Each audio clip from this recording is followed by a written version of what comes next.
I feel like me and you have had this in the sort of works for a long time now. Oh, definitely, man.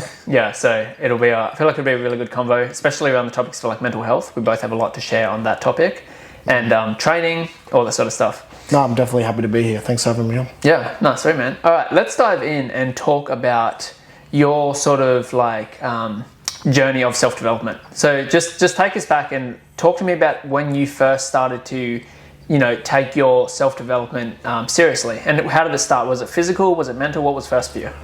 I feel like when you say, was it physical or mental? Definitely for a long time in my life, I really just considered, okay, I need to develop myself. I'm going to follow the Andrew Tate wisdom, get money, go to the gym, get in good shape, up my status. Yeah. But I had that view for actually quite a while. I'd say until I was around 23. Yep. And then I went through, it was very traumatic at the time, but sort of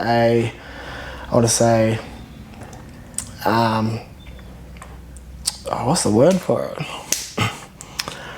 Went through a breakup, but it really just changed my perspective on a lot of things. Yeah. It was, okay, you can't just develop yourself by getting money and getting into good shape. There's other aspects of your life that you've just been neglecting and compensating for.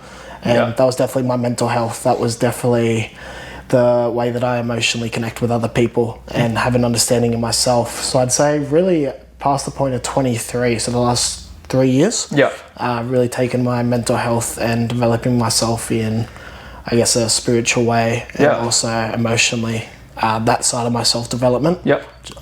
Really just started from there, man. No, sick. It's really interesting you bring that up, especially the whole, like before 23, majority of your efforts towards self-development were based in like, money, status, obviously physical development. You've been in the gym for a fair while now, right? Yeah, definitely.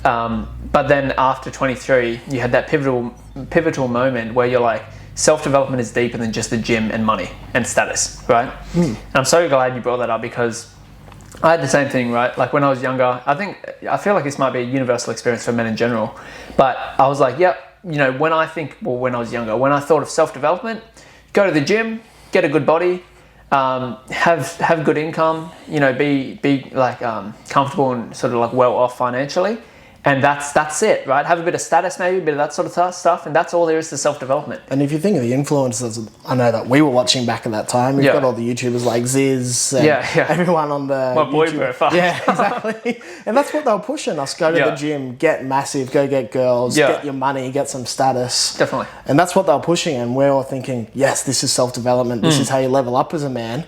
But then you never actually see that vulnerable side of them, which of course they already had. But that doesn't get the views. Definitely. So we just try and mirror what we see. Definitely. And I feel like in no way do I think like those things are fucking bad, right? They're all important. Get physical development, crucial, right? We still both train to this day, multiple things like gym, martial arts, all that sort of stuff. Like money and financial development, crucial as well. We should all be striving for financial success and all that sort of stuff. And in terms of like status, right? I am a big believer. I think Naval said this quote. He basically said, stay away from status games, right? Like, don't do things purely for status. Status comes as a natural byproduct of doing meaningful things, right? Like, for example, we're making this video right now, right? There's a camera there. We're not going to pretend there isn't one. And but I'm not doing this for status, right? I'm not just like, I want to film this YouTube so I become a famous YouTuber or whatever, or a famous podcaster. No, I want to have this genuine conversation with you, and I want to create something here with this dynamic of this conversation that someone can listen to and be like, fuck, that's impactful. That actually made an impact on me. And a natural byproduct, I feel like, of pursuing meaningful pursuits and meaningful things naturally is an increase in status. It happens. But when people tend to pursue status as the main goal, I feel like things can get real hazy real quick. And you also notice that people that do pursue things just for status, you find they often don't take off. Like the amount of, I want to say like businesses and influencers that I see on social media, and they make a page and you can tell they're just doing it for status. They've only got a couple hundred followers, not much interaction, doesn't take off. But then in general, when someone's actually providing valuable content, and sure, they're going to post it online. There may be a part of them doing it for status, but that isn't the main objective. That's usually what takes off. Because it's actually providing a value to someone, which I feel like you're doing with your podcast. Yeah, for sure. And like I was having a conversation with someone the other day, and I was like, I literally like, if I blew up on social medias right now, right? Would I like it? Of course I would, right? It's a good thing. Right now, full transparency, I think I've got like, on YouTube, I honestly, like, it makes me laugh. I've got like 26 subscribers, right? And on Instagram, I think I've got like even under 2,000 followers. Yep. But on it, like, wholeheartedly, to me, I do this shit to make an impact. I was saying to someone the other day, if I, blew up on social media, awesome. But I'm literally detached from that outcome. I'm doing it because I actually love the process. Yeah. And, I just feel like if you can fall in love with the process, as cliche as it is, it doesn't matter if you get the outcome or not. It really, I could honestly die happily right now, knowing that I've only got 2,000 followers and 25. I don't care, because I know that at least one person has been positively impacted by the content that we make. Right? Exactly, and you say it like, oh, it's just 2,700. But that's a lot of fucking people, right? That's a lot of people. Like, I couldn't name 2,700 people. Yeah. And they're generally interacting with you because you've benefited from that. Yeah. I feel like we become so desensitized by, 10,000 subscribers or followers, 1 million, and not actually realise how many individuals that in. That's true. Pack 2,000 people in a room, they're not going to bloody fit. Like a seminar and that many people show up, you're going to be selling the place out. Exactly, It's a lot of people. Even, I was talking to, like, I've got a few mates who are in the coaching industry as well, and we're talking about, like, the whole, like, view count thing. Some people get so caught up on those metrics, like, I only got 400 views, and it's like, 400 people, bro. Like, imagine if you want to you were saying something and 400 people stood around and listened. Yeah. When you think of it like that, it's like, fuck, that's a lot. And I just, in terms of like content creation and making an impact online, I feel like so many people, well, firstly, a lot of people don't even start because they're so fucking scared of what people will think. Yep. And secondly, they feel like everyone's judging them and being like, oh, look, they're not getting as many, like, fucking forget about all those metrics. Who gives a fuck? Because if you can help one person, or if your content even makes someone laugh one time, it's worth it. Like, impact over fucking whatever the fuck other metrics are, likes and shares and views, you know what I mean? I feel like that fear of how someone's going to be judged for posting online is definitely a big thing. Remember you were telling me about someone in the past that you used to work with, they had that same fear about posting online, and I'm mates with them. And it seems like they've just sort of come over that fear recently, and I'm really happy to see that. It seems that they're getting traction, they're much more comfortable around the camera now, and they're posting lots of good things. 100%. But it definitely holds people back, man. Massively. And, the content he posts, it's great. Like, I enjoy it. It's interactive. It seems like he's enjoying it now, but getting over that fear. Definitely. Yeah. And I think too, like, it's a natural fear. Like, we're social creatures, right? It's normal. It's normal to sort of, to one degree or another, care what the tribe thinks. But in the same light, I think that we think that this is, I don't want this to come off the wrong way, but we think we're more special than we are, right? Meaning, like, we post a video, we think that, there's going to be conversations and people are going to be watching us on TV and be like, look at them, they stumbled or they said a word wrong or they muttered. Nobody cares that much, bro. Like, the best way to build confidence, especially like posting, is just fuck up 1,000 times. But like, I can't even tell you how many videos I've posted now. There's been jitters and jumbles and fucking stutters, and I'm just like, I've seen you post videos you falling flat on your ass at a waterfall. That's exactly right. Yeah. And those are the videos that people actually like because they see you as a human. Yeah. No, we don't want to see perfection. That's right. And then you think, this is fake. Perfection. Yeah. No one. We're all human, no matter what and how someone wants to portray themselves. We all fuck up. We all make mistakes. We all have imperfections. And when you can, it's a truly liberating thing. When you can own your story, when you can own your imperfections and just own your entire journey, it's so liberating because you're no longer holding shame towards that, and it's not in secrecy. You don't have to pretend like, I'm this perfect being. You can be like, bro, I'm human, just like you. I make mistakes just like everyone makes them. Well, shame can't exist outside of secrecy. Exactly. That's the whole point of it. Definitely. But how did you get over that fear of first posting online, or was that something that you never had a fear for? I absolutely had a fear of it. When I first started posting, like, I used to post a lot of written content. That was how I started getting into posting. So like you'd pre-write it and then read it out almost? Yeah. Like I'd write it all out, and this was like before fucking ChatGPT, right? So there was no. I've been fucking writing content for fucking probably close to 12 years now. Yeah, okay. But like I'll just write things, share them, and post them up, and I got really comfortable with that. I was like, I'm a strong writer. I'm extremely good at writing, and then someone said to me, why don't you make videos? And I was like, nah, not my thing. I'm not saying that because it wasn't my thing. I was scared, right? Of course. It's the next level. And I suppose you became so comfortable with just writing, and writing's not as intimate as actually recording and communicating. Yeah. You can, there's no voice behind it, there's no facial expression, and you have time to edit it and go back and forth. But then, obviously with posting videos. Yeah, definitely. But with the videos, I guess, like, I just started doing it, and I sort of, when I first started, I had really high expectations of myself. I was like, it has to be perfect. Don't stutter, don't fuck up things. I fucking remember when I first started filming content, I would literally, my entire phone gallery had like 200 videos. I was trying to film a literal 30-second video talking about a topic, and it was like, hey guys, literally like, today guys, I want to talk, and like just fucking up so many times. And it had to be A1 perfect. Eventually I just realized it doesn't have to be perfect. Post it. Now when I record a video, like I'm blessed to say I've experienced the skill development now, and maybe decrease in caring so much about what people think. If I want to film a video, camera, boom, film it. Even if things don't come to mind, or I'm like, oh, what is it again? I do that on video. I don't care. It's a part of the video anyway. It's natural. Definitely. So I guess to answer the question in summary, to get over the fear of posting on camera, you just have to put the reps in, literally. Yeah. Like, you're gonna fuck up. You're gonna look like an amateur. People will judge you, maybe. Who gives a fuck? Do it anyway. That's the only way you're going to be able to overcome it and actually develop the skill. But if you allow that fear to hold you back, you'll never get, if you want to start at a level 100, you're never going to get there. You need to start at level 1 and build your way up through the trenches. Would you say that pretty much just exposure therapy, what you're literally, describing almost? Yeah. I find that works a lot of ways, and that's something that you prescribe a lot in your community as well. Absolutely, I know in the calls that I've been in your community, I wouldn't say a lot of focus, but it's a frequent topic that comes up is men's fear of women. Yeah. Exposure therapy is one of the main things that's just first, I don't say prescribed. But recommended, just advised, I guess. Advised, there you go. Like, just really exposing them to, speaking to them in a real life context. Exactly right. I feel like as men, and I definitely had this thing when I was younger too, but like as men we have this view of like, oh, women are this, almost like an extraterrestrial fucking species, right? We pedestal them so much, and we need to speak in this way and do this and say this and make sure.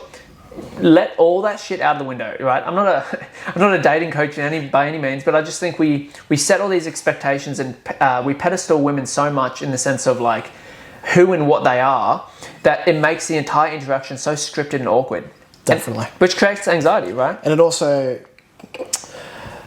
I know if I was to go up to a woman and talk to her in just the way that you're describing now, have her on a pedestal, I wouldn't be presenting my authentic self. That's right, yeah. And she's going to know right away. Yeah, and you're trying at the end of the day, she just wants to be spoken to like a person. A normal person, that's right. What she is. Yeah. Right? Yeah. And it's interesting, like we talk about ways that dudes talk to women, right? Good morning, my sunshine. How did you sleep, princess? Fucking nice guy syndrome talk tea. The first day of talking to her, fucking sending her. No, I think like a topic that we should talk on too, because it directly affects how we talk to women, is like corn, right? I say to dudes, like, you want to increase your confidence for talking to women, stop watching corn. Corn's obviously a code word for the thing I can't say otherwise I get shadow banned. Why do you think that is? Why do I think I'll get shadow banned, or why do I? Why do you think corn influences the way that men speak to women? Well, firstly, it hypersexualizes the mind. Okay, so obviously when you're watching corn consistently, you're always being exposed to scenes and all sorts of shit that's very scripted. So when your mind is hypersexualized, it becomes literally a part of who you are, and your perception becomes your projection. So you literally, when you're talking to a woman, you're not actually talking to her. You're having a conversation, but in your mind, you're visualizing her with her fucking tits out. You're visualizing her naked. You're visualizing bending her over fucking, like literally. And I know that sounds like that's wild. No one thinks like that. But if men are actually truthful with themselves. And I guess at a deeper surface level, you're also being manipulative. Yeah. Just by talking to her. That's right. Her intent may think, oh, he's wanting to talk to me for X, Y, Z, whatever. But really, in your mind, you're wanting to talk to her to sleep with her. That's right. Exactly. Right. And it's, that's the whole thing of like, it is manipulation, right? Like, and when you stop watching corn and you start stop watching corn and you continue to talk to women, you start to realize like, hey, I am actually connecting with this woman now beyond her sexuality, right? Now, there's nothing wrong with, being sexually attracted to a woman. There's nothing really even wrong with lust in and of itself. It's healthy to want to be, with another person. But I think it is wrong to have that degree of lust taint your entire view of a person and not actually be able to connect with them as a human beyond their sexual nature. I definitely found in my personal experience when I watched Korn in the past, it really did impact my ability to connect with someone, even on an emotional level. Because obviously, there's lots of reasons blokes watch it. 100%. Coping mechanism, sexual relief, addiction, they're all big reasons. Yeah. But specifically for me, I was using it as a coping mechanism. And it was really just blocking my ability to connect with anyone. And I didn't even realise, that was how I was experiencing intimacy through those videos and not being able to connect with anyone else. And I don't think a lot of men actually realise that. Bro, I was literally like, as I said, and I've said it multiple times before, I watched Korn for fucking years. It's the normal for most dudes. But what I realised was Korn was fulfilling a human need of, as you just mentioned, intimacy, right? And so what actually happened for me personally was when I cut out Korn, I would naturally just start to talk to more women. I would literally... Did you feel more lonely? Yeah, that's right. And that's the exact thing, right? You have this this feeling, right? It can be like loneliness. Let's play off the loneliness one. Sure. You have the emotion of loneliness or the sensation. And it's like, okay, this emotion's here. I don't want to feel this. Korn hub. Straight away. But if you don't have that Korn to go to, what do? You still have the feeling of loneliness. Oh, fuck, what am I going to do? What am I going to do? Maybe that emotion is there to drive you towards connection. So it's like, oh, wow, I feel lonely. I would actually probably benefit from forming a genuine connection with a woman. And so that emotion then drives connection, which then creates a really beautiful bond in a man's life. In comparison, if a man continues to use the coping mechanism and what I call a self-sabotaging pattern as Korn, he never experiences that because that emotion's there, which is meant to drive him towards forming a connection. Straight away, boom, cope. So he doesn't experience the positive byproduct of that emotion. And what I would say is one of the main actual purposes of the feeling of loneliness. Like, yeah, you feel lonely? Yeah, probably because you're not talking to anyone. Go and form a connection with someone. Exactly. That's right. Do you feel like it's because... I know in the Western society, we really tend to categorize almost everything, especially emotions. Loneliness, negative. Happiness, positive. Sadness, negative. And it's like, okay, I'm feeling these negative emotions. Therefore, I need to take an action to not feel these emotions rather than this is an emotion I am feeling. It's not hinting, sorry. And its purpose is there to direct me to go do something. Like loneliness, make a connection. But a lot of people will Band-Aid fix it. I'm lonely, therefore I'm going to go launch up Korn Hub. That's right. I'm sad, therefore I'm going to go get wasted. Yeah, and even in saying that, right, there is good and bad emotions. That's the main view of people. That they say the good emotions are happiness, joy, gratitude, love. Bad emotions, anger, sadness, grief, hurt, whatever. Realistically, there are no good or bad emotions. All emotion is just energy. Exactly. It's emotion, literally, if you break it down, emotion, energy in motion, right? So it's going to go on real spiritual, but people need to, and they would benefit from, transcending duality in their perception of emotions. What I mean by that is, if you think of anger as bad, anytime anger comes up, you're going to have resistance towards it straight off the bat. Fuck, anger's here. Fuck's sake. Why the fuck am I angry? And then you start, you're pissed off that you're pissed off. Yeah. And then you go on this really big negative cycle and you literally create a living hell for yourself. In comparison, if someone understood that all emotion is just energy and once transcending duality, you gain a freedom and liberation from the emotions, it's like, all right, anger's here. Okay, that's fine. I accept and embrace the anger as it is. I'm going to allow my body and mind to feel and process this, and you can overcome it. You can respond to the emotion in comparison to reacting to it. I find that's an Eastern... Would that be an Eastern approach? But, it's very much so derived from the philosophies of Neo, Advaita, even a substrain of Hinduism in a sense. Okay. But there's a lot of wisdom in the East. Because being my professional experience, registered nurse, a lot of my studies have shown me Western ways of dealing with emotion and mental health, which I'm not too sure how effective are in a lot of cases. So, for example, if someone was displaying feelings of anger and they came to me, the first thing that would usually be recommended would be cognitive behavioural therapy, which is like a 3-step process.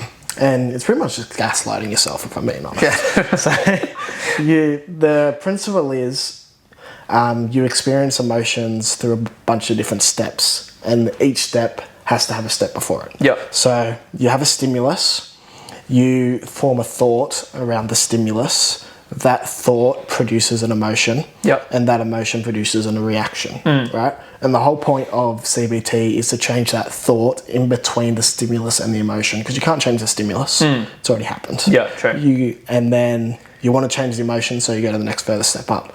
So it's, say I wanted to hang out with you. We're going to do this podcast. Yep. Let's use the example. I was running a bit late. Yeah. So I messaged you and said, look, I'm not going to be here at 11. I'm going to be here at 12. Yep. You see that stimulus, and then you react in anger, and then you don't know. Tables. Yeah, you're angry, and you don't know why you're angry. Yeah. And you think, okay, what's the thought that made me angry? Connor is late. He's always late. He's not reliable. He's not going to show up to the podcast. This isn't important. So you're questioning the narrative. No, that is your thought. Oh, that's your identified thought, and that's making you angry. But the whole point of CBT would be to mentally change that thought and like a question reframe. and question it and challenge it and be like, okay, that's my initial response, and that's often subconscious. You don't realize it's happening. You just feel fucking pissed off. So, and then you say, okay, no, that's not right. Let's reframe that. Connor's had a busy morning. He's running late. He's given me notice because this podcast is important for him, and he's going to take time out of his day to come and do it. Therefore, I feel grateful. And it changes that emotion. Yeah, so... This isn't me, like, subconsciously hinting you to be grateful. Yeah. Okay. I just realised it might sound like that. Yeah. I want to be here. That's the whole point. So it's literally like it's a reframe. You're essentially changing the narrative you tell yourself, which then changes this... like, you change the story, which then changes the emotion. Exactly. But I find that a lot of times it's overused in cases where people will be like, this is a bad emotion, therefore I must do CBT. When that initial thought could be right. That's right. And I feel like it's, in a sense, like, don't get me wrong, I'm not against CBT. I'm not against CBT completely. I think actually it has a powerful thing, like the reframing method, that's actually powerful. But it is, as you said, it's in the ability to discern between when it should be used and when it shouldn't. Because some emotions... Well, not some emotion. Realistically, this is how I word it. All emotions are there for a reason, right? Like they show up and they're indicators of something. Something's happened or something, whatever. So I feel like it's a healthy middle ground to process whatever emotions come up while simultaneously using the tools that we have access to, which is like reframes, CBT, whatever. And, having a good middle ground of both. It's like, you know what, let's use the example you brought up. I didn't experience anger when you said you were, but let's say I did. There's no table slipped. Yeah. let's say you were like, oh, I'm going to be there at 12 instead of 11. And I was angry about that. How I would process that using my philosophy would be like, okay, I'm angry. The emotion of anger is here. I'm going to allow myself to feel that and process that. And then I'm going to get on with my day. So I'm not resistant to the emotion, and I don't need to change it, because even like with the CBT, it sounds great, and there's like definitely value in it, but in the constant desire to change an emotion, you're actually unconsciously resistant to the emotions. Exactly. This emotion shouldn't be here. It's like, why not? Why can't you have a bit of sadness? Just feel the emotion. It's obviously there, like they don't just come up for no reason for the most part. If you're feeling sadness, you're sad about something. Don't gaslight yourself into thinking you're not sad. You are sad. Yeah. Feel the emotion, understand why you're sad, and process it. To get very deep with it, right? Emotions all have an energetic charge behind them, and no amount of energetic charge can last forever. So we'll put it in this context. We'll have two situations, right? Situation one where you're driving past me, let's say you're a complete stranger, you drive past me and say, your hat looks fucking stupid, right? It doesn't really play much into my day. I'm like, whatever, bro, I don't care. Like, I like the hat. So there's no energetic charge behind that. So my, anger towards you would be very, very minimal. in comparison to if you pulled your car over, grabbed a hot coffee, threw it on my face, threw me off a bridge, right? Did some insanely crazy stuff, then my anger is going to be way higher, right? Because in this case, the external stimulus being you was significantly higher. So both these cases, I have an energetic charge behind the emotion of anger. Situation 1, the energetic charge is next to none. Situation 2, it's insanely high. In order for me to process and heal situation 1, where I just got told my hat's ugly or whatever, it's going to take me literally like 2 seconds, not even. You throw me off a bridge, throw coffee on me, absolutely violate me, right? It's obviously going to take more than 2 seconds. So we're always processing and working through emotions, most of the time unconsciously, but it just depends on how much energetic charge the emotion has behind it, based on how strong and how meaningful we interpreted the initial external stimulus. So yeah, I think there's value in both, but I definitely think it's a dangerous game to play, to get in this thing of like constantly reframing and saying I shouldn't be feeling this. I definitely agree with that. No emotion's going to last forever. You do need to feel it. Yeah. And I find the problem with CBT is you need to believe the changing thought. And if you partially believe it, you're going to have two conflicting emotions occurring at the same time. And that's dangerous to deal with. You're going to flicker between back and forth and keep doing this CBT mumbo jumbo for something that could be justified for you to feel that way. Yeah. And that's when it becomes dangerous, or avoiding negative, bad emotions because you don't want to feel them. Yeah. Like, I shouldn't be sad that she broke up with me. Now I'm single and I can do what I want. It's like why can't I be happy? You're like, no, feel your sadness. Exactly, it's there for a reason. Bro, I've had conversations with guys, and they say things along the lines of like, oh yeah, fuck bro, she broke up with me, but I'm sweet bro, I'm sweet. And I literally like, you know, because I'm a men's coach, and I just feel like anyone with a degree of understanding of the emotional landscape can understand masks and see masks. But like, yeah, this guy was saying to me, he's like, oh yeah, got broken up with yesterday, was dating her for like 5 years, like was gonna marry her, got broken up with yesterday, but yeah, I'm sweet bro, she's a bitch. You're bro. Not sweet. I'm like, I said to him, I literally said like, bro, you're not sweet. You don't have to be sweet. And he's like, oh no bro, fuck her bro, like just this big macho act. And I was just like, I literally said to him, I said, drop the fucking act with me. Yeah. I said, because you're not only lying to me, you're lying to yourself. I said, feel the grief, feel the anger, feel the sadness. It's normal. If you weren't feeling those, I'd be questioning you. Like, what, your partner of 5 years breaks up and you're like, yeah. It's like, you're sociopathic, bro. You got, there's some issues there. But I find a lot of time what that is you mentioned the emotion of anger a lot. And I know I personally believe anger is a secondary emotion. We never just experience anger. Go back to that situation where, I don't know, I threw a coffee at your car. Yeah. Feel anger.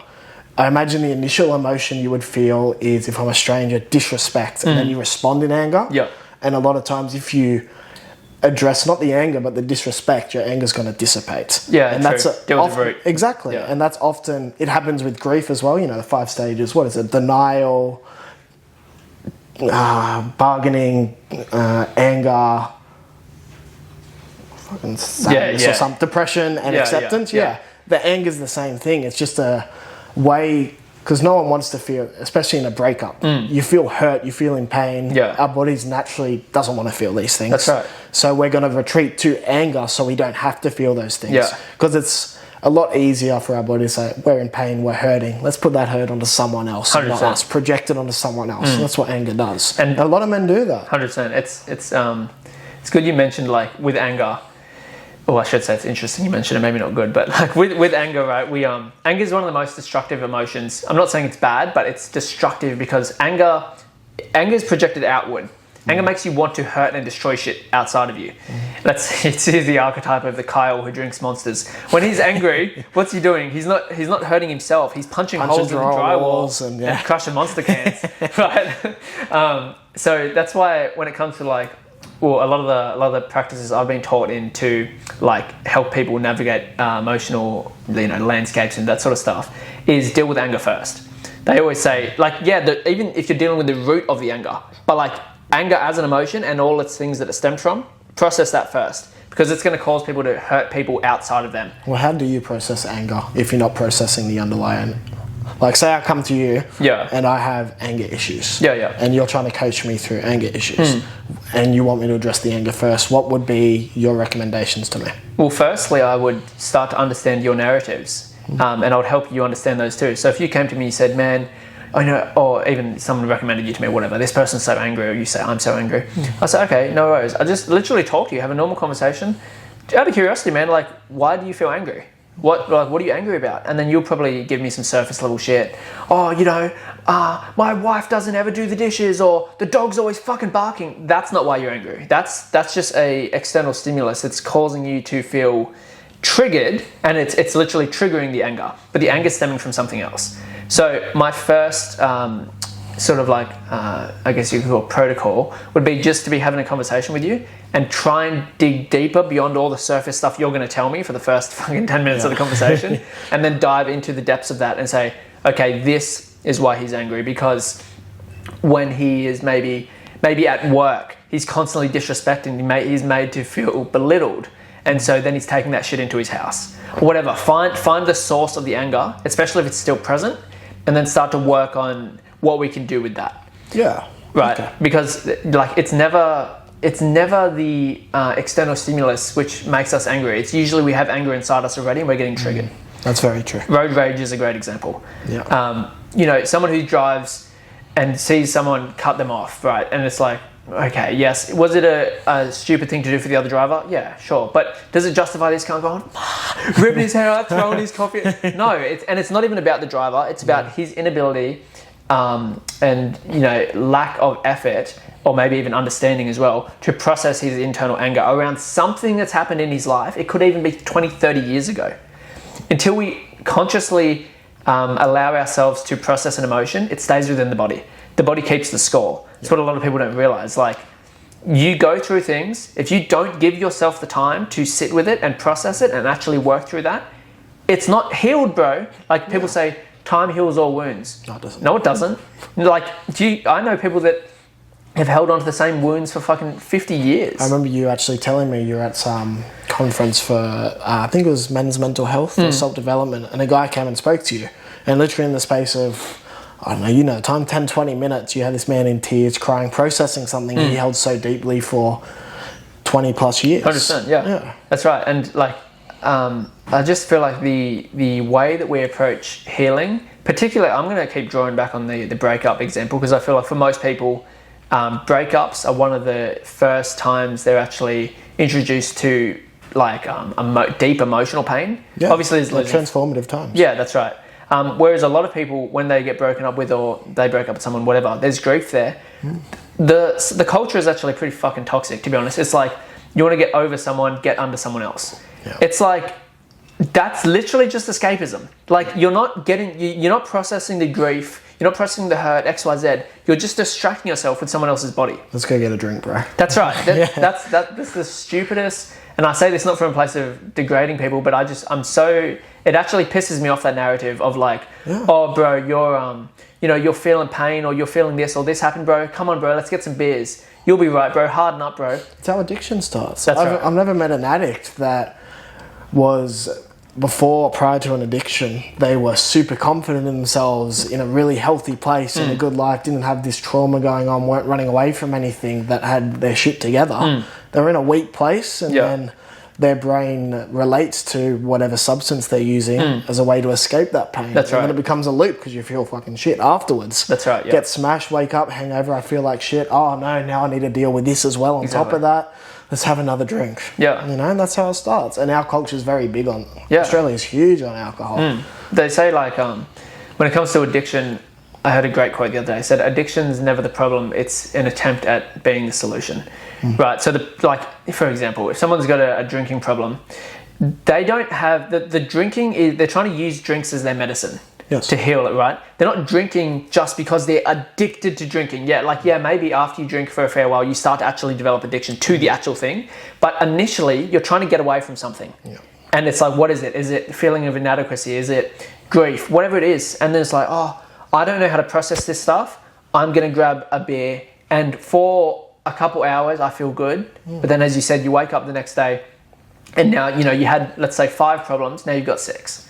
And now it's harder. So it's like, it's just a constant game of escaping the right thing to do, which is facing the problem and actually dealing with the root cause. And I feel like people, a lot of people would benefit from developing the skill of compartmentalizing. Because a lot of times, I know in the past, if I've suffered a breakup, it is weeks of that's all I feel. That is all I think about until I'm over it, which isn't healthy. Because then it becomes a point of, I'm fixating on this. I'm not processing anymore.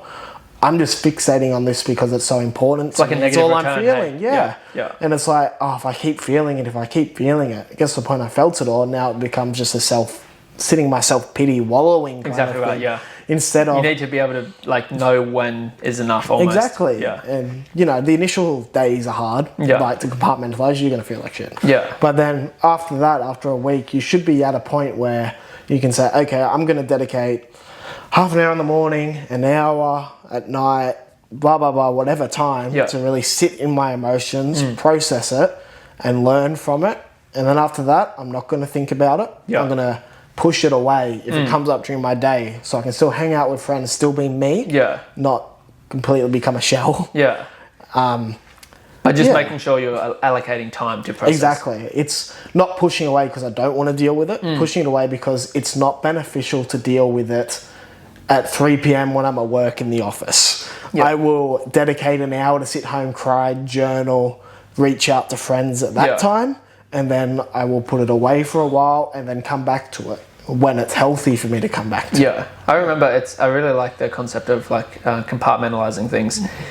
When I was younger, I went through a breakup with this girl. Obviously, I'm not going to mention her name, but I went through this breakup with this girl, and genuinely, bro, for like, it had to be at least a month and a half. Honestly, it had to be at least 90 days. I would literally every single day on that chair, funnily enough, that was the meditation chair, still is. But anyway, I would literally sit down for like an hour a day and just literally say, phone off, computer off, everything off. And I would just sit with my emotions, so much grief, pain, all this shit. And bro, like some of these meditation sessions were so heavy.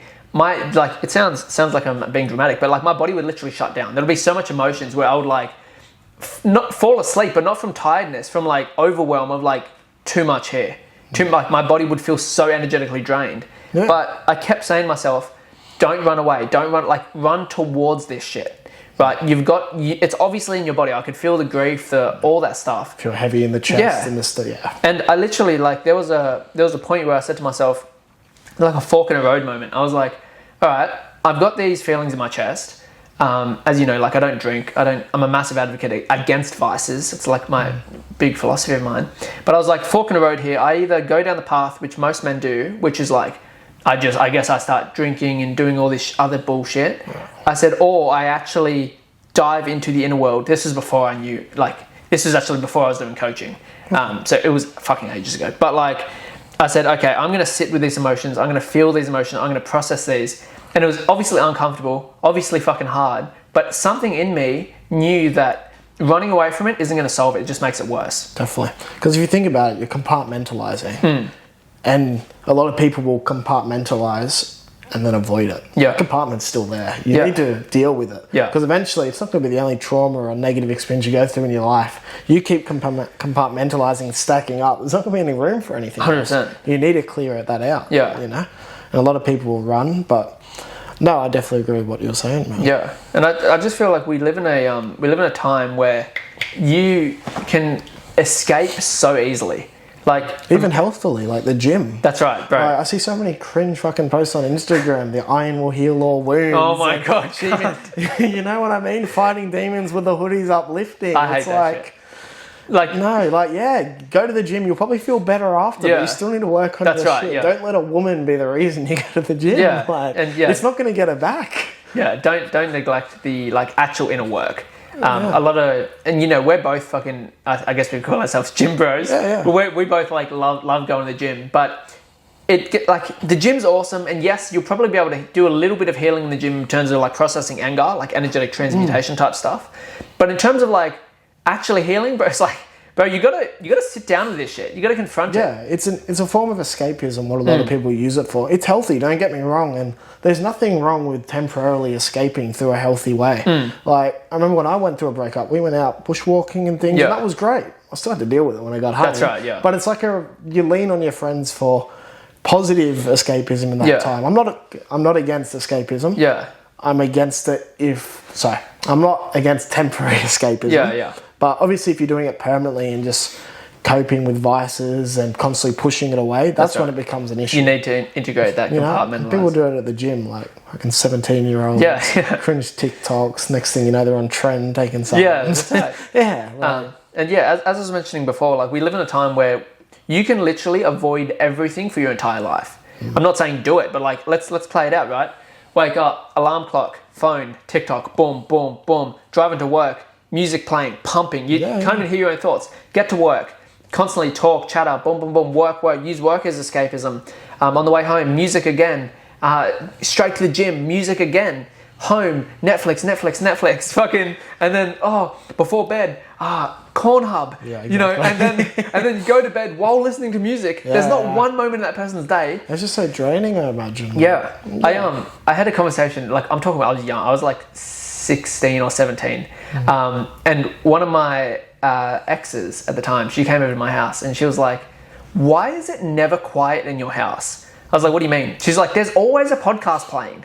And I was like, I don't know. I'm like, I like podcasts. Like, I like learning. That's how I put it as. And I did like learning. I'm obsessed with learning. But deeper down, looking back in retrospect, I never liked to be alone with my own thoughts. So I would always have something playing in the background, a podcast, listening to it, because I was actually scared of sitting in my own silence. And a lot of men are. Yeah, that's what I mean. And when, like, she mentioned that she planted the seed, I didn't realize it when I was fucking 17. But looking back, now I'm like, oh shit, like I didn't want to be in my own silence. And so I needed to constantly have stimulation, even though is listening to podcasts healthy? Yeah, it depends on the podcast, right?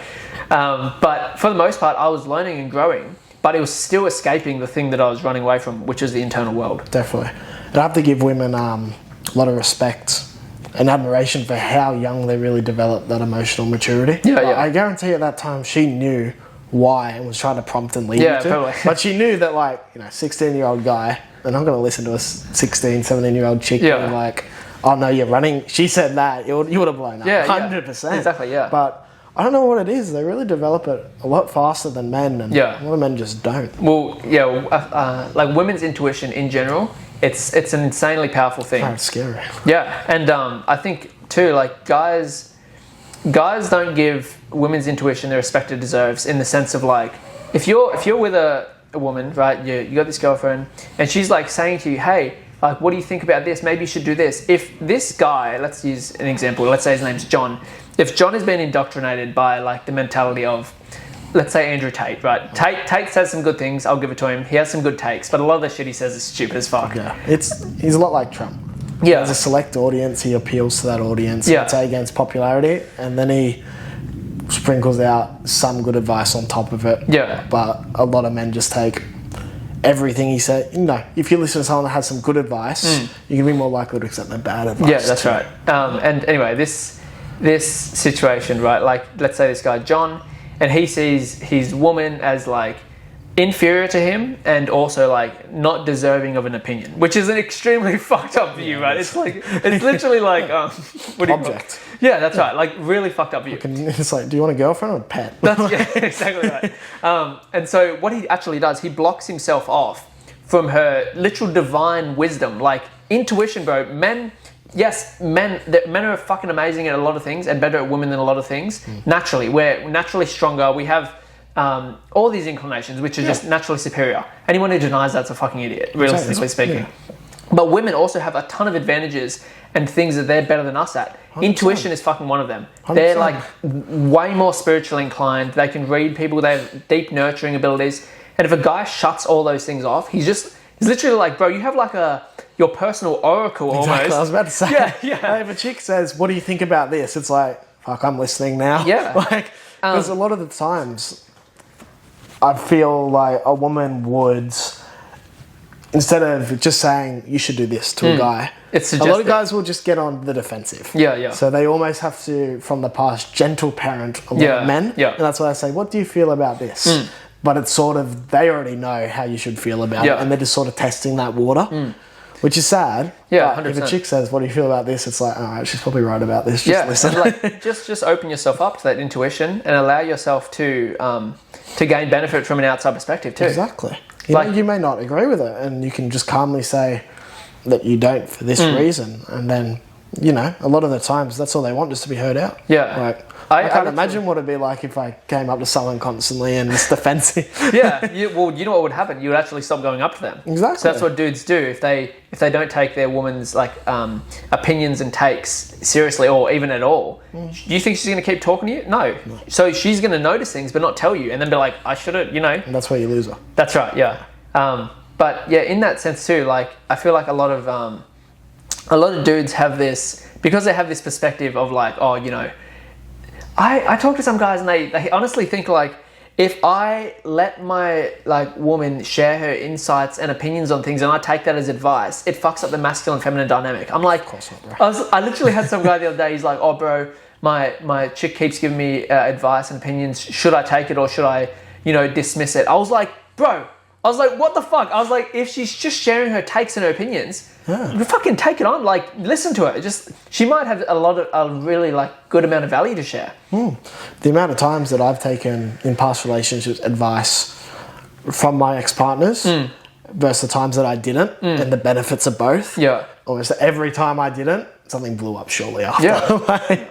Not as a result of me not listening, but a result of me being stubborn and be like, nah, I've always done it this way, I'm going to do it this way. Yeah. I'm going to work 18 hours a day and give you no time. Yeah. Like, what do you think's going to happen? When it comes to intimate relationships and friends, but particularly intimate relationships, like with women I've been with in the past, and I literally say to them like, hey, if you see something or if you want, you know, you think something could be done better, I said, never think that I don't want you to share your opinion.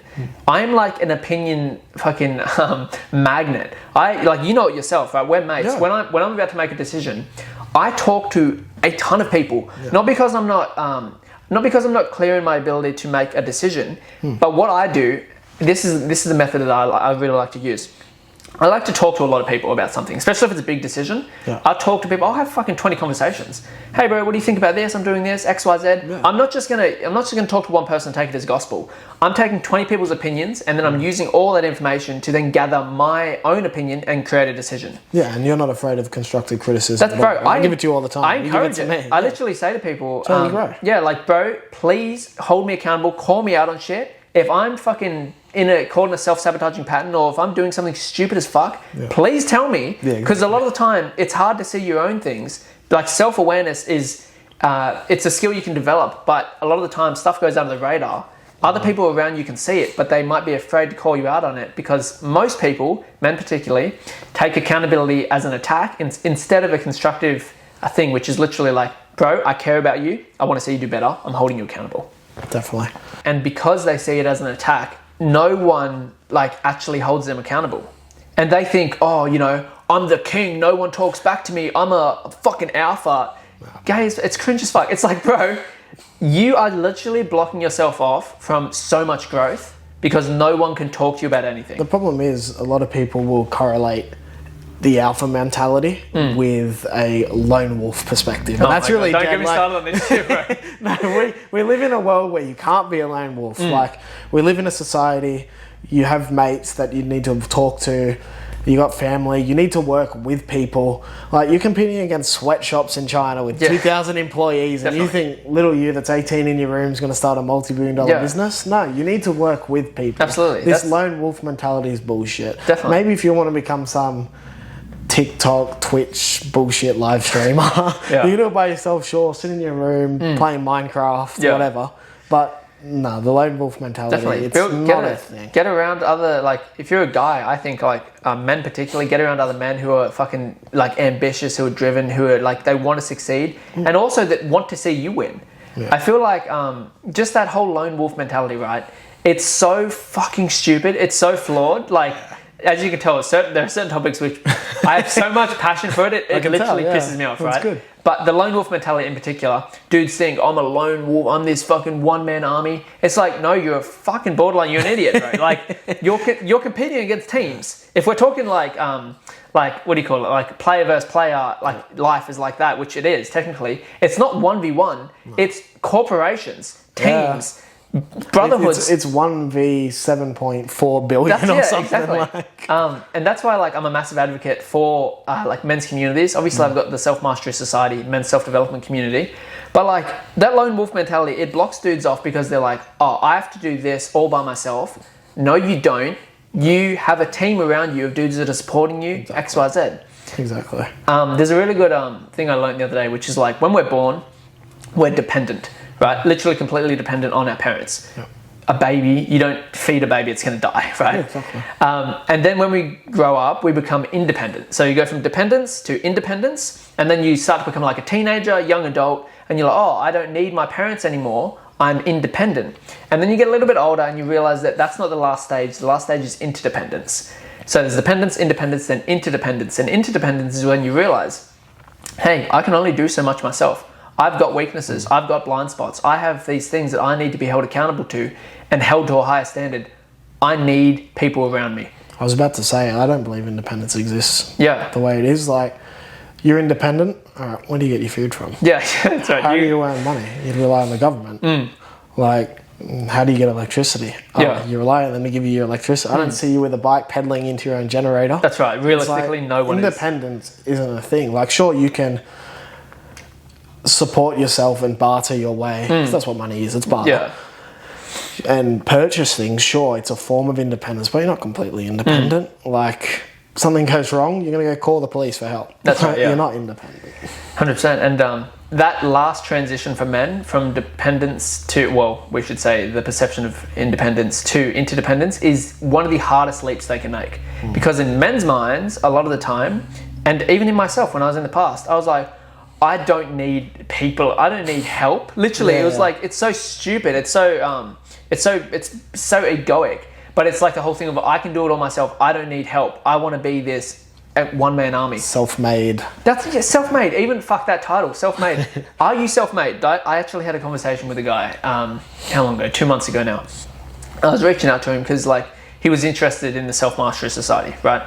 So I reached out to him and said, hey man, you know, do you want a bit more info on it? And he's like, yeah, I do. And then I gave him all the info, and then he said, all good, bro. I don't want to be a part of it. I said, no stress. I said, just out of curiosity, what's your reasoning? And he said, I just want to be able to say that I'm self-made at the end of my life. And I was like, bro, and like a part of me was just like, wanted to say, no worries, bro, have a great day. But I couldn't let it go. Like I was literally like, man, I'm just going to be real honest and truthful with you here. I said, self-made is a fucking lie. It's an illusion. No one is self-made. I said to him, have you ever read a book before? He's like, of course. I said, well, someone has helped you. Yeah. They've given their knowledge, right? You ever watched a YouTube video? Yeah, someone's helped you. Yeah. You ever had a conversation with a mate? Yeah, someone's helped you. No one's self-made. We're fragments of every single person we've ever interacted with. Exactly. Like, sure, you could do it, like, hypothetically. Why the fuck would you? That's right. So I'm going to write a book. All right. Editor, publisher, distributor, bookstores, you know, like, stand on sure, that. You could write a book and then you could publish it yourself and then you could sell it online and post it in the mail yourself and pack it yourself. Yeah. So not post it in the mail, hand deliver it. That's right. Like, why the fuck would you? Like, it's just literally just ego, and I feel like a lot of men would gain a lot of benefit from taking on the sort of like, I guess, the philosophy of standing on the shoulders of giants, right? Meaning, hey, if you want to achieve something, yes, you could do it all yourself. But why not get help from someone who knows how to get you there from point A to point B in 2 weeks instead of you taking 10 years, right? This ties into the topic of like ignorance debt. You ever heard of that? No, I haven't. So an ignorance debt, Alex Hormozy said it first, I believe. Basically, an ignorance debt is, we all have it. We're all born with an ignorance debt. So right now, on particular topics, we obviously gain knowledge on certain things, so we pay that debt down. So what an ignorance debt is, basically, what's one topic that you know nothing about right now? Photography. All right, photography. So you have right now a massive ignorance debt on photography. Okay. Now, in order for you to pay that ignorance debt down, you can do it one of two ways. One, you can pay a photographer who's been working in the field for 25 years to teach you everything he knows in 2 weeks, or you can learn photography yourself, but you can't use books, and you can't, because that would all be getting help, right? Yeah. You need to trial and error do it, and it'll take you fucking 10 years with 1,000 fuck ups on the way along the journey, XYZ.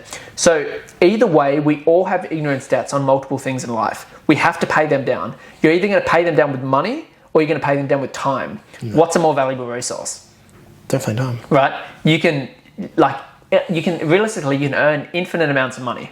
You only have a set amount of time. Especially the way the RBA is printing. Jesus. But that's, I talk to guys, I just say like, bro, you've got an ignorance debt. Yeah. We all do. But if you want to pay the ignorance debt down, you use your money or you use your time. Wow. My relationship now with the ignorance debt is like, what's an ignorance debt I recently paid down? Videography, right? I didn't know much. Obviously, I have a media business, but it was all photos, right? So I actually didn't know that much about videography. And I was like, okay, got this massive ignorance debt down. What I'm choosing to pay this down with time because it's only like very basic. It's literally YouTube videos, right? But one that I had, an ignorance debt that I had paid down with money was coaching. When I first got into the coaching space, I knew I wanted to help people. I knew that I wanted to help, like, give people massive, awesome transformations, but I didn't know how to do anything. And I said, okay, I can either learn this shit myself or, I can pay this ignorance debt down with time, or I can pay it down with money. I literally paid multiple mentors at this point. I've paid mentors to help me understand emotions, understand social media, understand marketing, business, everything. The way I see it is like, I've got the ignorance debt, I want to pay it down. Bro, take my money and give me all your knowledge. I don't want to waste time. I had a recent sort of thing. I was stubborn and I was stalling my gym progress. I was doing a bunch of shit that wasn't working, force feeding thousands of calories a day. I was fucked. I got to the point where my body was like, no more food. So I'm sitting there with a fucking jug of mayonnaise and I'm just scooping it down, waiting. I'm like, no, 2,000 more calories, feeling sick, skull of full cream of milk, chucking down chocolate and ice cream. If there's anything, it was bad, bro. And then recently I got to the point where I'm like, okay, something needs to change. This ain't working. So I got a coach in the gym. That was hard for me because I trained by myself from 18 to 26. Yeah. And on and off. And then I made good gains. I was feeling healthy.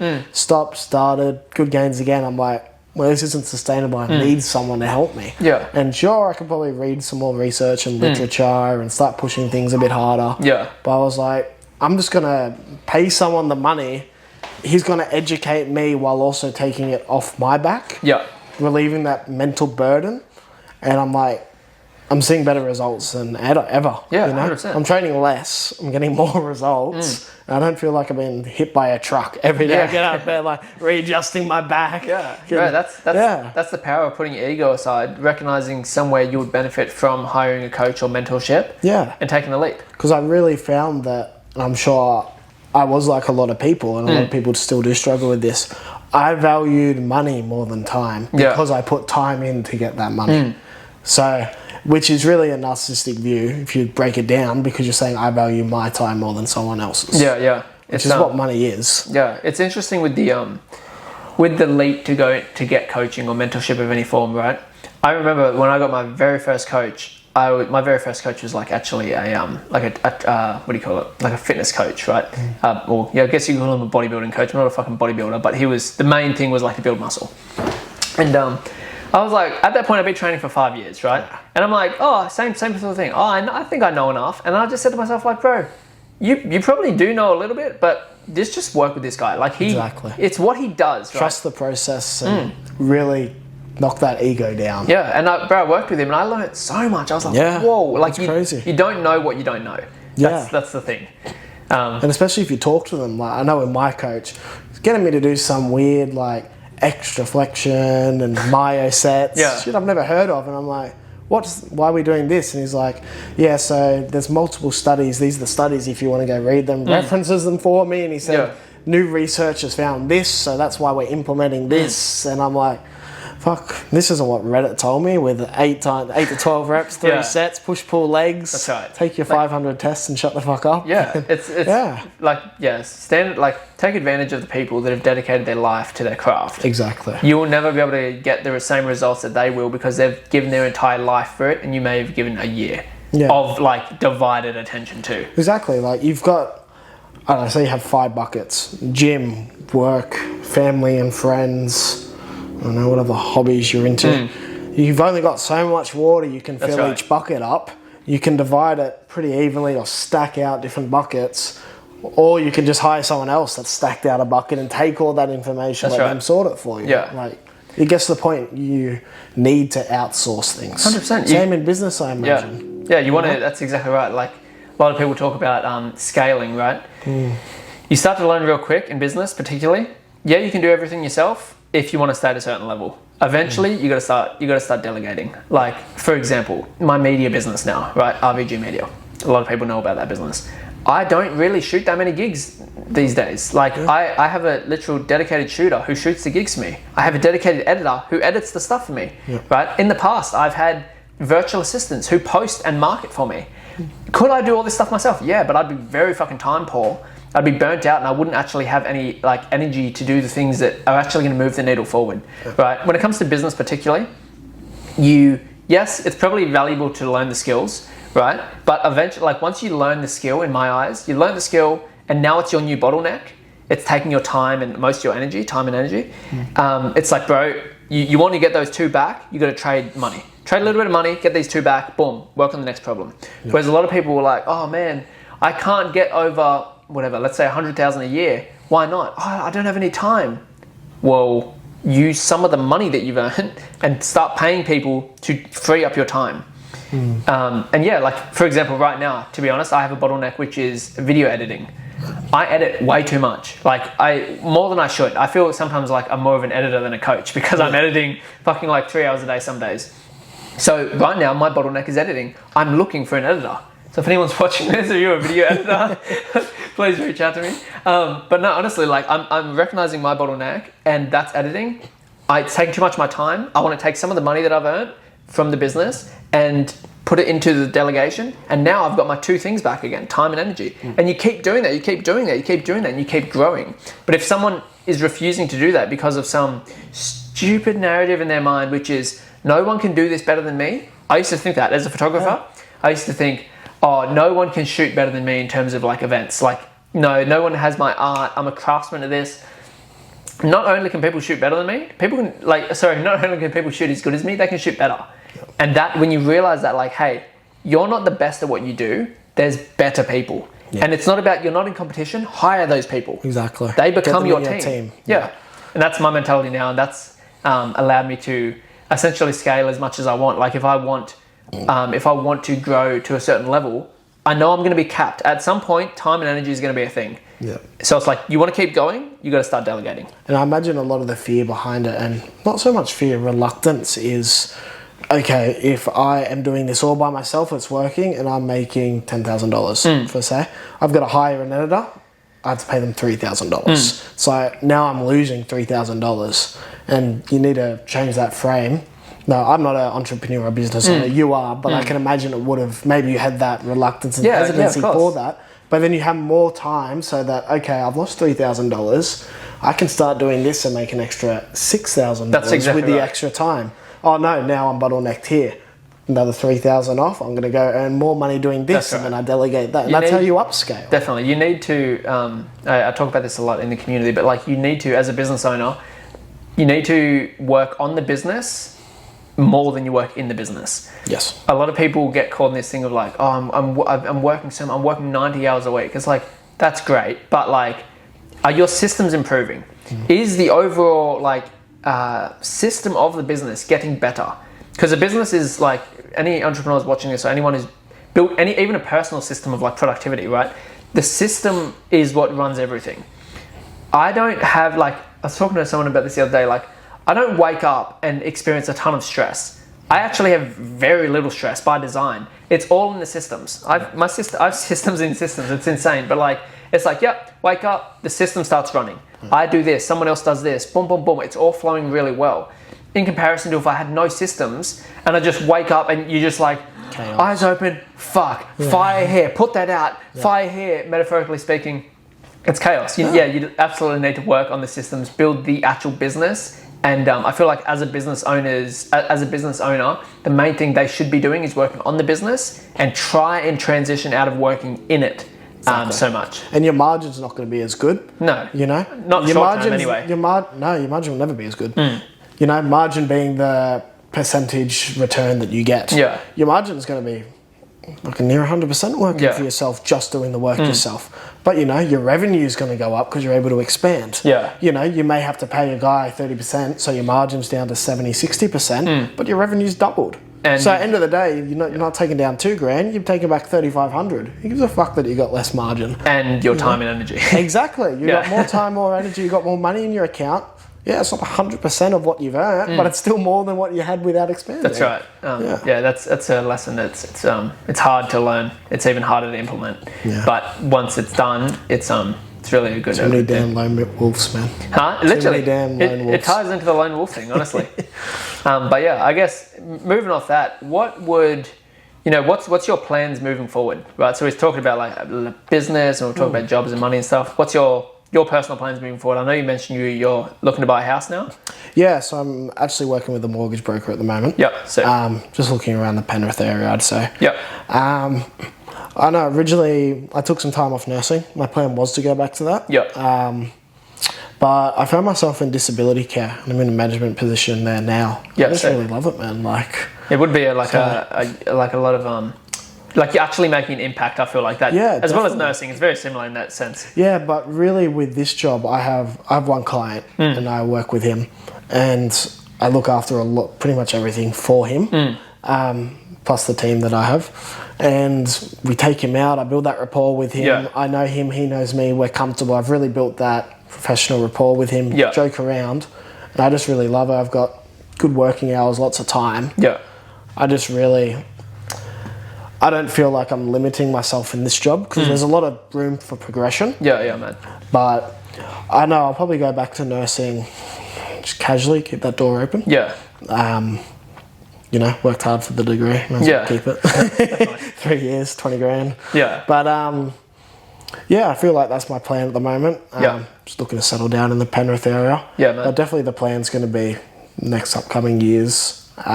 Just work with the mortgage broker again, get some more properties. Yeah, so end up leveraging that profit, Yeah, that kind of thing. Sounds good. Yeah. That'll be an exciting journey, hey? Yeah, no, I'm keen for it. And then outside of obviously work, just the usual, just training. Yeah. Hoping to do a bodybuilding show next year sometime. Oh, really? Never done one before. Yeah. It's always been like, I'll do it next year. But, a bit like travel. Yeah, literally. Hopefully, go around to it. We'll just see what the coach says. And I feel like he's been pushing me a bit. He's like, when are you going to compete? Oh, really? I'm like, next year. Same answer. It'll be an exciting thing. I feel like, whatever, all accolades and trophies and shit aside, character development. Like, I've never done a bodybuilding show myself. It's not really I like the gym and I like building muscle, but I'm not in the game of bodybuilding. But anyway, and every time I see someone do a bodybuilding show, who they are before it and who they are after, it's completely different. Yeah. They morph into this like ultra confident, ultra like developed version of themselves. I'm sure he won't mind. Our mate Josh that did the show. I've seen like a night and day difference from the past year. Obviously not just his physique, but the knowledge he has. Oh, Josh. Yeah, how much he's actually grown as a person as well. Definitely. From doing this show. Like, bro, he's so smart in the 100%. Field now. Like, it's insane. Yeah, definitely. Yeah, it's all about doing something that pushes you so far out of your comfort zone where your, I guess you can call it personality or the self has no option but to develop. And that's like in your case too, right? It's like there's obviously a bit of discomfort there. Oh, definitely. It's normal. Cardio. or give up fucking teleballs. Yeah, definitely. But yeah, like on the other side of that discomfort, obviously there's all that growth. Yeah, it's cool. And it ties me into like my a recent philosophy that I've really taken on by one of my mates, which is self-development doesn't count if you want to do it. Right? Bit of a mindfuck. It makes you think like, bro, I like going to the gym or whatever. But basically the concept of it is when we really talk about developing the self, right, and expanding who we are, right, expanding our capacity, a big part of that is done outside of the comfort zone. Right? For example, this is my like second official, well, I've been on podcasts before, but like this is one of my first podcasts I've done at my place, in my studio where we're recording this. There was a little bit of discomfort before, right? Like I said, I was like, I hope the audio is set up properly. I hope the camera is set up properly. There's like that discomfort. But through doing this, I'd guarantee you I get 10 episodes in, I'm going to be fucking like, yeah, boom, let's go it, let's do it. The podcast is going to be insane. Same as my men's self-development community, the Self-Mastery Society. We passed our 40th community call the other week. So it's been running for 40 weeks, right? And I was just thinking, like, bro, when I get on these community calls now, like, you've been in there, you know how I operate. But, like, it's so natural to me. I'm like, lads, what's going on? Let's get into it. I feel so confident. Yeah. Whereas the first time I ever did one of those calls, bro, before the call, I was like, fuck. I was like, freaking out. Yeah, I've done one-on-one coaching before, but I've never held space for fucking 20 dudes. Like, it's a different level, but through the things that we don't want to do, we develop the self and expand our capacity. I feel like you've known that you've grown if you look back at your old stuff and you cringe. Yeah. You know, you look back at, like, I don't know, photos you took of yourself or posts you made when you're 12 years old on Facebook, and then you're like, oh, fuck, did I really do that? Definitely. Guarantee you'll get to a point where you look back at some of the old stuff you did and you won't cringe, but you'll be like... Look where I started, wow. You're like, this was shit. Look at us now. 100%. Speaking of, like, looking back in retrospect, what is, you mentioned your bodybuilding show. Is that the main thing that you're looking to do in the future that's going to expand your capacity?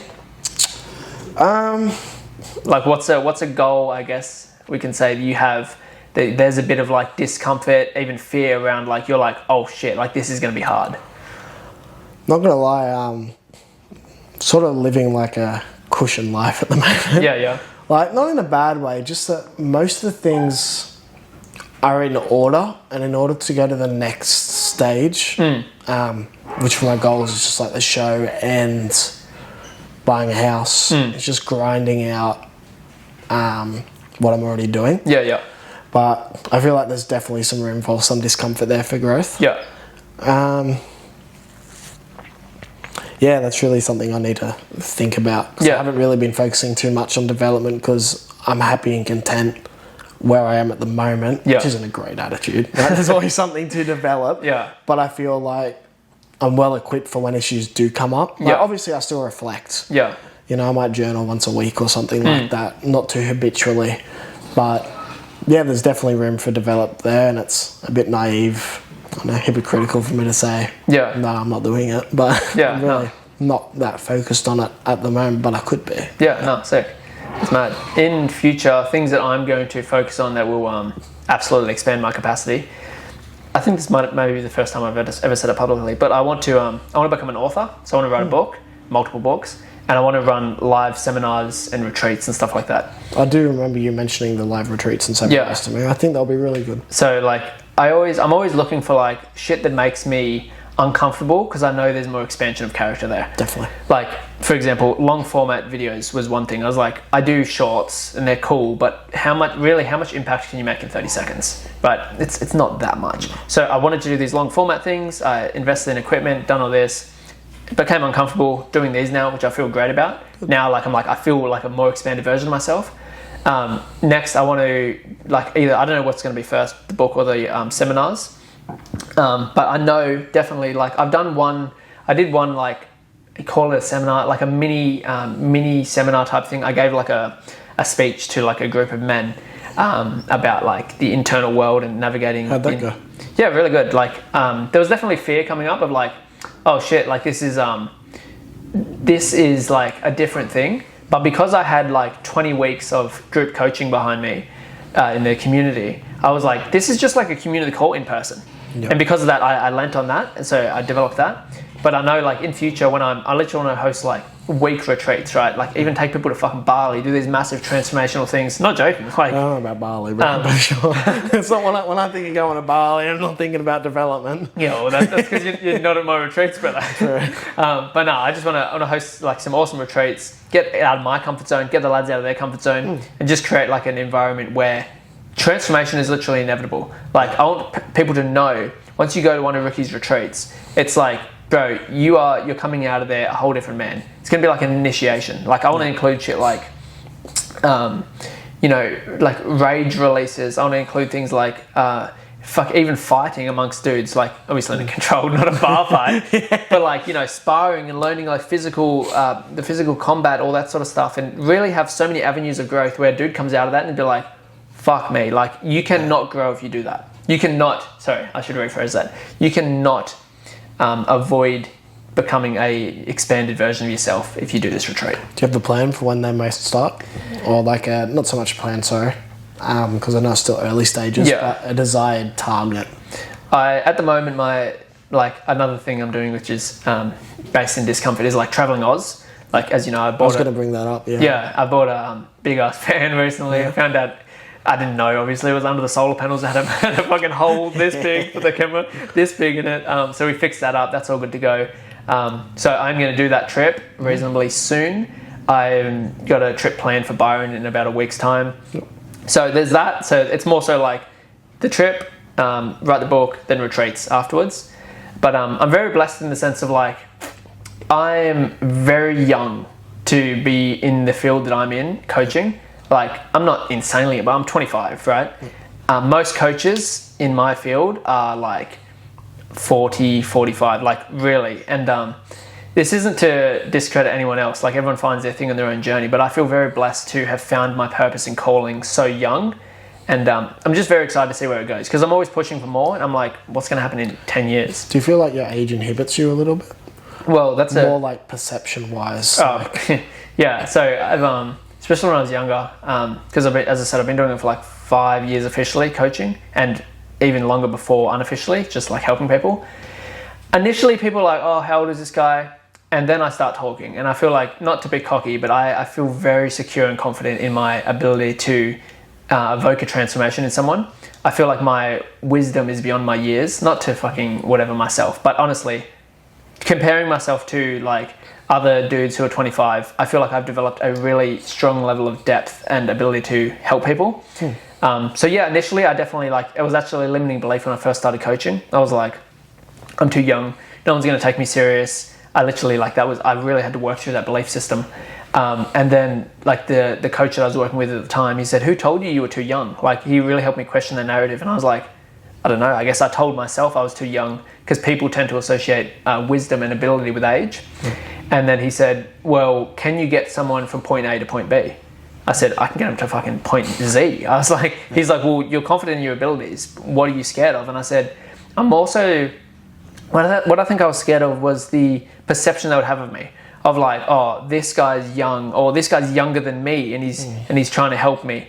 You know, it's like, I guess to summarize it, what I was most afraid of was people's own ego blocking the work we could have done together.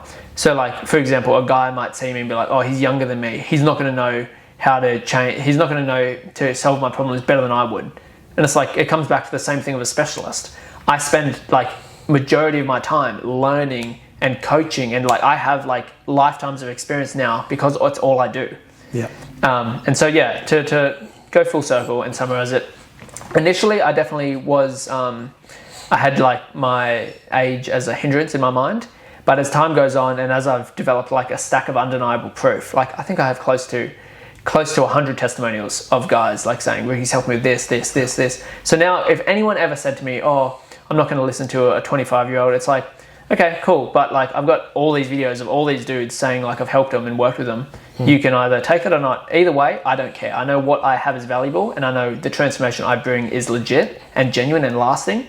So if someone doesn't want to see that or see the value in it, all good. Like, it's how I said it is like it's their loss, not mine. Yeah, because now I imagine now that you've done it for so long and had so much positive feedback, you're more secure within yourself. Insanely secure. And, yeah. It doesn't matter what someone else says. Yeah. But one thing I want to know is, would you describe yourself as a secure person across all aspects? Like, obviously me knowing you, I would. But how do you consider yourself to be security-wise, like in a relationship, out of a relationship, out of things that aren't just business? Yeah, that's a really good question. Particularly because I feel like some guys can excel in one area and then really lack in the others. In the past, like absolutely full transparency, I was... like I've always been pretty secure in my business and that sort of stuff. Like, it's been my main focus, entrepreneurship, for so long. So I'm very well versed in that sort of thing. In the past, I'm talking like my last relationship, I had, you talk about feeling secure and stuff like this. We can jump into like attachment styles, right? Yeah, sure. My attachment style in the past was very much so avoidant. So I was like, when there was conflict or something like that, automatically my sort of like nervous system wants to get away from it. Yeah. I literally want to just go in a room and say like, just leave me alone. I want to process and deal with this stuff. And then if you're with a partner like I was, who was, more anxiously attached, they want to talk, obviously. You want to process your stuff by yourself. To full circle the question, am I securely attached across all? Am I secure in all areas?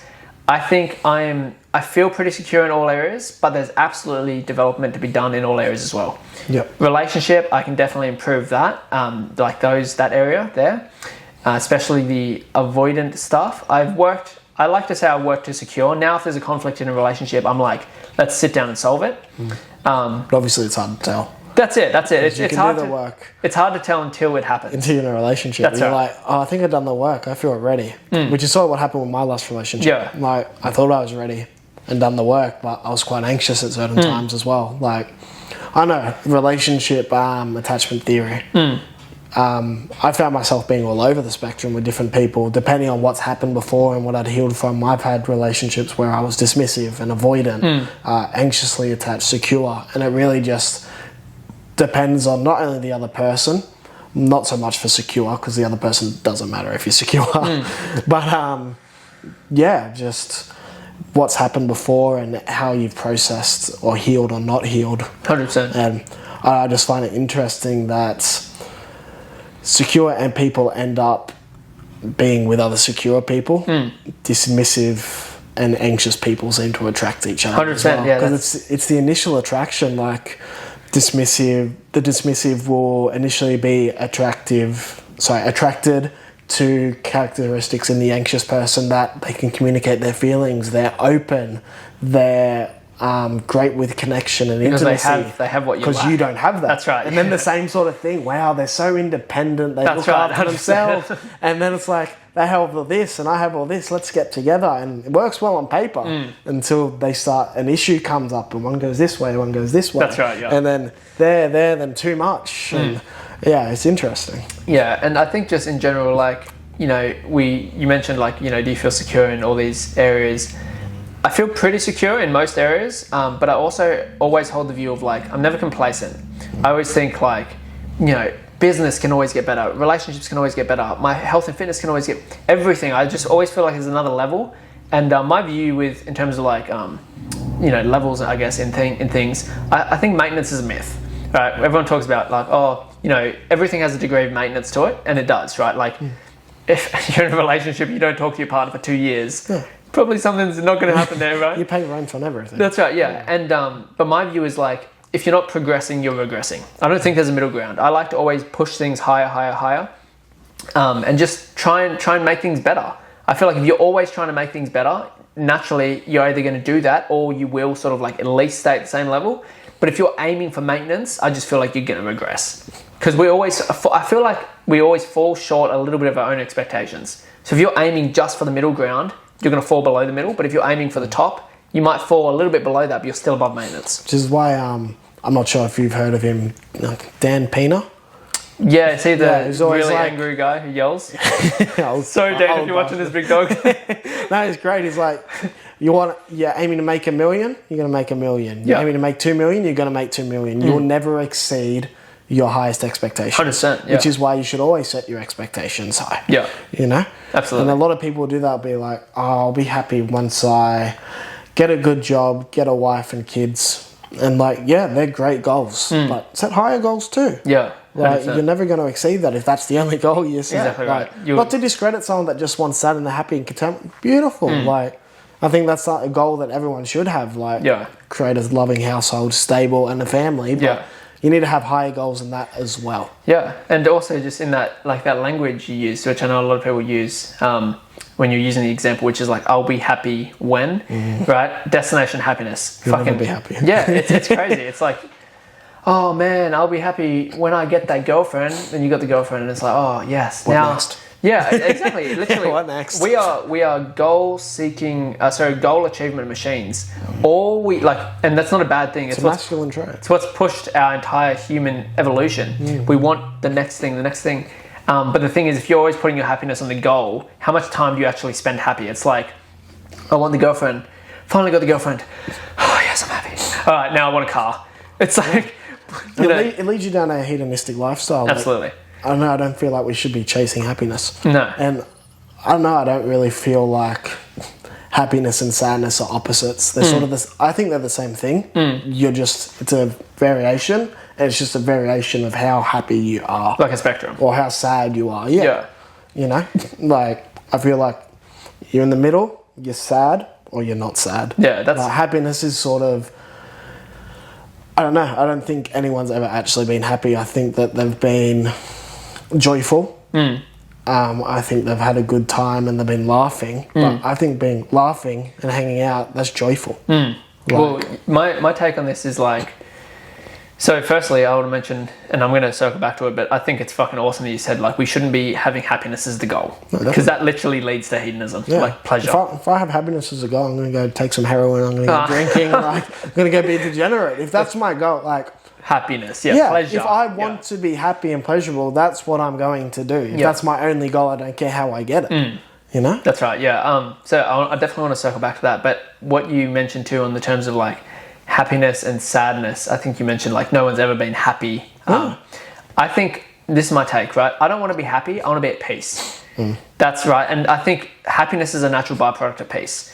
If I have, let's just play it out, right? If I have my finances in order, if I have a woman who loves and adores me, respects me, if I have good friends around me, if I'm growing, if all my human needs are being met, and I feel at peace, naturally, byproduct of that, I'm going to feel pretty fucking happy about my life. Or at least maybe content. Right. I feel like you'd be content. Yeah, and on the other side of that, if I was every single day like battling fucking, you know, an internal war, and my wife's fucking disrespecting me every day, and my mates are dragging me into bullshit, I'm not at peace. I'm absolutely not fucking happy, and I'm not content. And then circling back to the whole, what is your like the principle in which we're aiming to attain, right? So it's like happiness. Should we pursue that? Probably fucking not. Right, I think, especially as men, I think we should pursue meaning, purpose, and self-respect. Self-respect is, that was a big pivotal moment in my life. I used to literally, like, I think you knew me back then. When I was in my spiritual phase, 2018, maybe not, I was 18, 19. Yeah, I'm not too sure. Anyway, hopefully not. I was the most spiritual dude ever. I genuinely didn't care about money. I didn't care about anything other than peace and happiness. Yeah. But no, don't get me wrong. It was a necessary phase in my life. Yeah. But I'm glad I grew out of it, because like I changed my principle in which I make decisions from happiness and peace to self-respect. Right. So I started asking myself, what could I do today that would make me respect myself more? It's a pretty good fucking question, right? Yeah, exactly. If I went to the gym, I'd probably respect myself more. If I stayed away from self-sabotaging patterns like drinking, drugs, corn, gambling, gaming, fucking smoke, all that stuff, I'd probably respect myself more. If I treated people well, I'd probably respect myself more. So for me now, my guiding principle is self-respect. Yep. And I use that to pursue things that bring meaning and purpose in my life. Because if I only pursued happiness and pleasure, like, as you mentioned before, it's going to get old quick, and you're going to feel very bad about yourself. Yeah, exactly. How many ice cream cones can you have before you feel like a piece of shit? Like, or that's just a very low level ice cream. Yeah. When we're talking pleasure, we're talking fucking hedonism, we're talking lust, drugs, fucking crazy shit. Take out the spliff, launch the cub. But it's really good that you bring that up. Yeah, I know you mentioned before, because I want to hear your take on this. I know that wasn't the point, but you were saying, coming home, my wife always fighting me, disrespecting me. And I know that you really preach men taking accountability for something like that. Not to say that women are controlled by men and that it's happening because he's not controlling her. But you quite often, I believe, and correct me if I'm wrong, you would blame the man for not maintaining a male frame so a female feels safe enough to be in her feminine frame.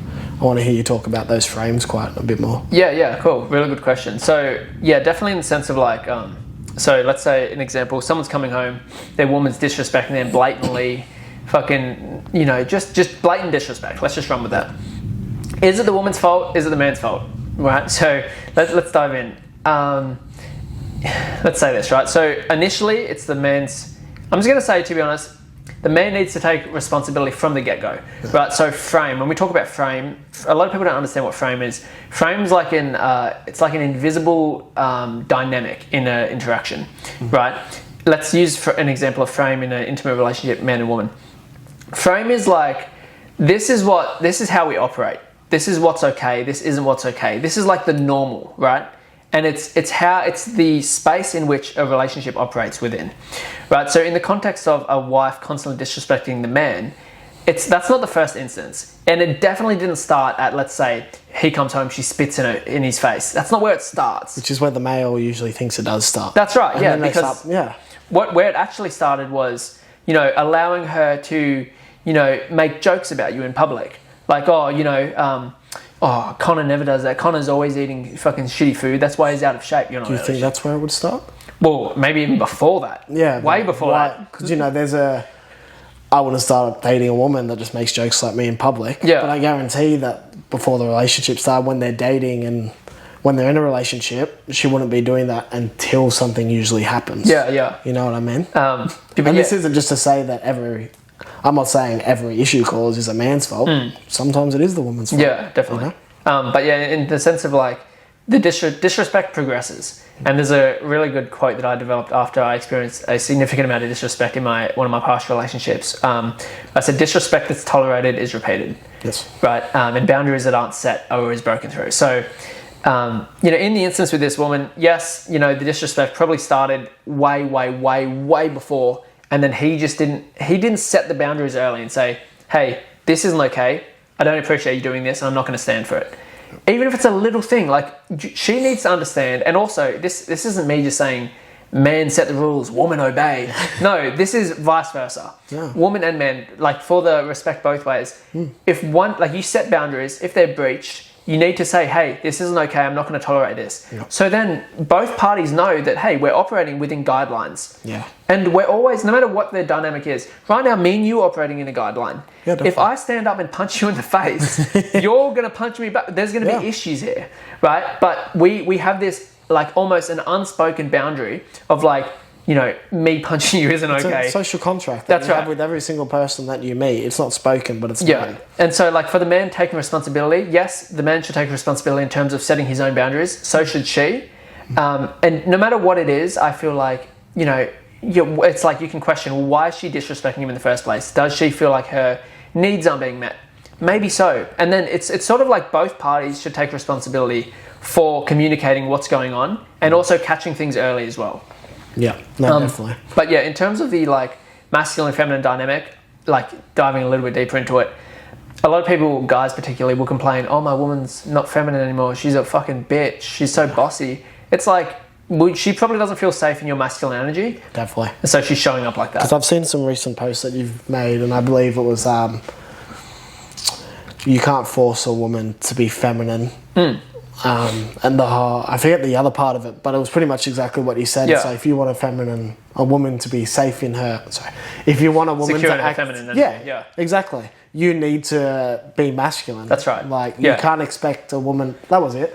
You can't force a woman into submission. Yeah. I think that's what you said. It's like, you need to be masculine. Yeah, the exact wording was, you can't expect her to be feminine if you're not masculine. Yeah, which I find, this really goes both ways. A lot of men want a traditional woman, but don't want to do any of the benefits. That's right, yeah. Also, responsibilities of being a traditional man. Like, you can stay home, hon, I'm going to look after you, support you, I'm going to work for the living, provide for you, I'm going to protect you, I'm going to do all these things. Yeah. Vice versa, women want a traditional man that'll do all that, but they'll post their ass all over social media.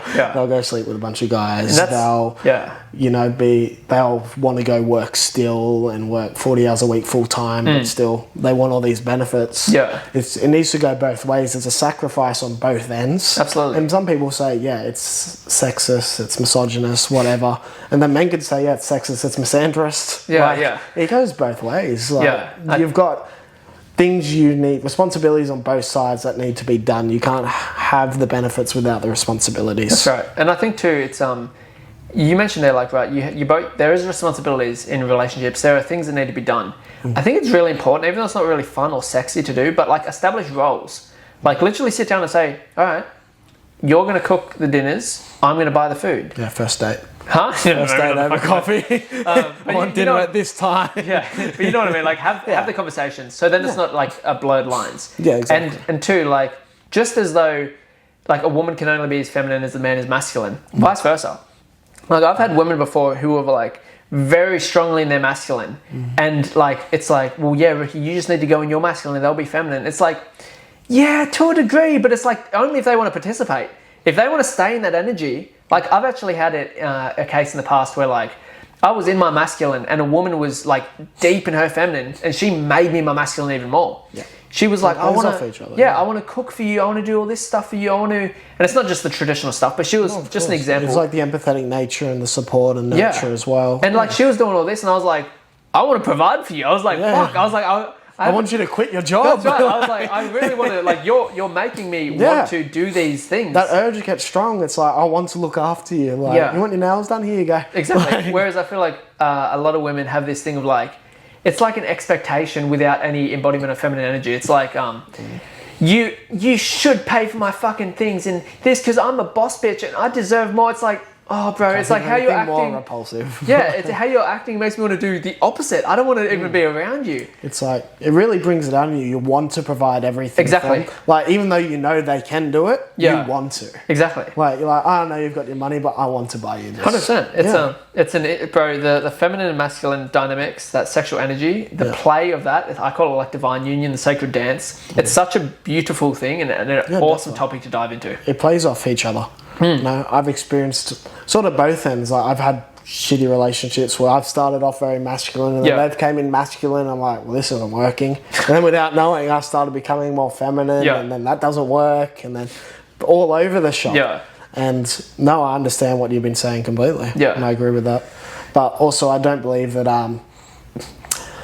I believe gender roles are important, but you need to be flexible with them as well. Of course, yeah. You can't be it's not a set in stone kind of thing where it's like, yes, you will cook me dinner every night. Right. Like, or you will cook. Like, some people just don't fucking like cooking. Yeah. Like, they'll provide you another way. Or even like an example of like, she's working back a little bit. I'm not going to wait at home. When's dinner ready? It's like, just you cook the dinner, you're fine. Yeah. And like, I've seen some couples, they work very well, and I've seen like, she's feminine, he's masculine. He'll cook the dinner though because he likes cooking. She doesn't. Definitely. Or, you know what I mean? There's a lot more to it than women cook dinner, men work. I'm glad you bring that up because that's how I think, but it wasn't mentioned. So I think maybe people would have thought that I'm a lot more rigid. No, there's a lot more to it. Yeah, definitely. It's really just that dynamic. But yeah, it's a cool thing to dive into, and I think it's also for some reason it's not very known. Like you talk to most people about this, they're like, a lot of people think, okay, I'm a man, I have masculine energy. I'm a woman, I only have feminine. It's like,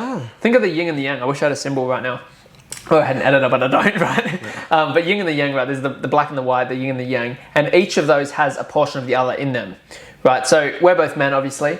We have both masculine and feminine energy. Mm-hmm. And it's a portion of both. Right. And I feel like the modern man, particularly the men that are caught up in ego and this macho mentality, I'm not fucking feminine, but I don't have any feminine. It's like, you do. It's like, you can talk to someone, you can hold space for someone. That's nurturing, that's empathy, you have feminine traits. It's feminine energy. Yeah, we all do. Feminine energy doesn't mean that it's only by females. Exactly. I feel like being truly masculine, only someone that is truly masculine is able to embrace the femininity and incorporate it with masculinity. Definitely, yeah. You know? And women do that as well to an extent with their masculinity. Like they're going to have masculine traits as well. Of course, yeah. And that's normal. Yeah. We're not black and white creatures. No one's the same. Like you need to be able to incorporate both. 100%. Because you need them to survive. Definitely.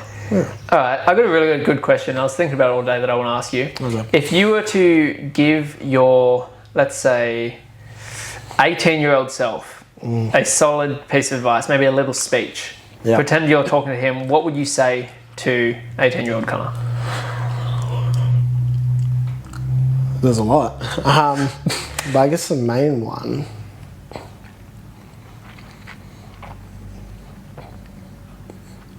I feel like if I really developed my emotional intelligence at an early age, a lot of the issues that I had later on in life wouldn't be there. Or at that point in my life, if I really took the time to delve into some childhood things and relationship issues rather than pushing them away and then, escapism with alcohol and then upscaling to other things to keep escaping. Yeah.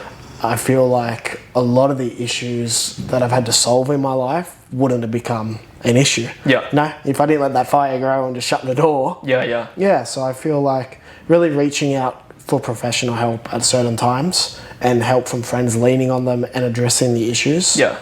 Reading, watching some podcasts as well, talking to people that are knowledgeable in the field. Yeah. And really developing that sense of emotional self. Yeah, so that would have solved 99% of my issues. Well, because a lot of them were self-inflicted, or not self-inflicted, but me putting myself in an environment where they happened to me. That's an insanely powerful piece of advice. So you're literally like, if you were to give yourself one piece of advice, it would be like, take your self-development seriously beyond just the surface stuff of what you were told, like gym. Benching 100 doesn't make you a man. That's right, yeah. Like developing your emotional intelligence, increasing your ability to navigate the internal landscape, all that sort of stuff, reaching up help, joining, sick. Yeah, because I thought, back at 18, what did I think? That weekend would look like for me, Monday to Friday work, Friday night go out, get smashed, wake up at, 7 a.m. I get up early. Yeah. Feel like shit. Have some Maccas, go to the gym, still half drunk, have a session, and then just hang out with mates and drink more. And I'm like, okay, then throughout the week, work, save money, and go to the gym. I'm like, I'm living a good life. I'm developing myself. I'm having fun. I'm socializing with men. I'm talking to girls. Like, it doesn't get better than this. And that was it. It's like, your world was just going to fucking shit. Yeah, just like letting yourself know that there's more depth to that. There's more to life than and understanding yourself than, drinking every day and going to the gym. Yeah. That's awesome. That's what about you, piece. man? What would you tell your 18-year-old self? What do I tell my 18-year-old self? I would tell him to follow, as cliche as it is, right? Follow your natural curiosities and interests. Listen to your own internal sort of like omens, in the sense of like, you have something in you that's telling you to do something. In my case, it was coaching. You have something in you that's telling you to start doing this or follow your dream or whatever it is. Listen to that rather than listening to what other people are telling you should do. Because I literally I don't regret it now, but like I did a whole carpentry apprenticeship. I was just about to ask that. Yeah. Like, with your career path, you've had quite a few careers. Like me, and like carpentry, is that something you always wanted to do, or was you sort of pressured into it? Just didn't want to be at school. Like my I'm not going to say my dad pressured me into it, but like I grew up, like my dad's like has a tilt tray business. My brother was a sparky, he does excavation, and the other one's a plumber. So all I seen in terms of like masculine role models around me was trades. Yeah. Now trades are fucking awesome, and I don't regret doing the carpentry trade at all. But it was definitely not my my natural choice. I was sort of just like, Ricky, this is what you should do, and then we can. The literal plan was, which was imposed on me, we're all going to build houses together, right? Yeah. And I was like, cool, but like I don't give a fuck about building. So I did the trade and I finished it because I think we should finish what we start. But yeah, I guess like talking to my 18-year-old self, bro, fuck all that. Like follow your natural interests and curiosities, follow your heart. Do what you actually want to do, because life's extremely short, and you want to actually live a life of passion and purpose. And don't care what other people think. Like, and it's hard to do that, especially at a younger age, when that's all you see as a role model of masculinity. Yeah. Like my father was in the trades as well, and I don't know, I was heavily influenced by my mother, so I went into healthcare. But then when healthcare didn't work out for me, I went into the trade. And I'm like, all right, let's try the other side.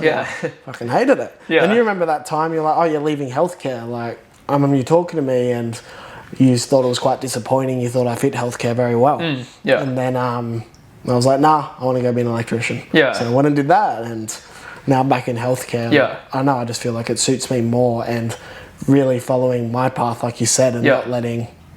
Sure, nothing against trades. I really feel like every single man should go do a year of trade in honestly school. It taught me so much. Oh, you need to. It develops your character, like, nothing better than being swarmed at above, like, you're 17, you've got a 40-year-old boss just swearing at you, digging into you. It's going to build your skin. But I'm still dealing with trying to lessen my swearing on videos from the trade. It's been like fucking 8 years. Every second sentence. But yeah, that would be my advice. Like, follow your heart, listen to your natural inclinations, and don't care too much about what other people think. Like, I think that people will support you when you start supporting yourself. I think that people only believe in people who believe in themselves, and you just need to embody self-belief and go full steam ahead. Do you think that's actually a real... Don't care about what other people think. I think you can only do that to an extent. Yeah, so... Because we are social creatures. Yeah, I should expand on that, right? So when it comes to pursuing your dreams and stuff like this, I feel like you should do what you want to do, right? So I guess to expand on that, care about others deeply while not like allowing what they think to dictate what you do in your own life. Yeah. You know, obviously it's like, I'm not just going to go do stupid shit and disregard everyone, but in the sense of like, you know, oh, my dad wants me to do the trades. You know, my friend says it's stupid if I start coaching. Cool, guys. Respect you guys so much. Love you with everything in my heart. But respectfully, I'm going to do this anyway. Yeah. And a lot of people actually appreciate that. Yeah. And they'll be like, oh, well, we've told him he wants to do it. It's on him, but good on him for chasing it. Yeah. They may never admit it to you. Yeah. It definitely happens. And that just, I feel like you need to be secure within yourself. And that's probably another advice I give to my 18-year-old self. Build your sense of security. Because I had very little sense of worth. Yeah. And was always getting that off other people. Yeah, that's massive. Needed validation. Yeah. It's like... Validation's a drug, eh? Yeah, it was like, I don't like who I am.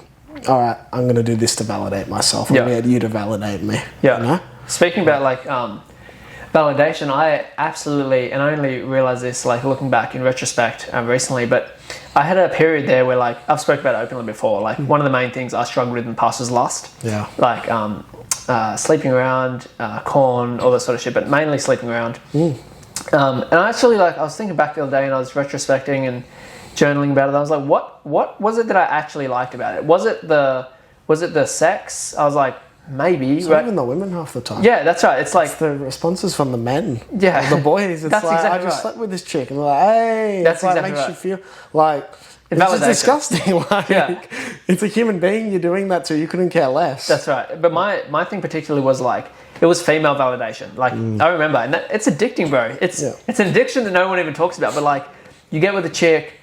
She's saying all these good things about you. She's literally like in admiration of you. That's addicting. And that's actually what I think I was more so drawn to rather than the sex itself. I just liked feeling good from what they would say.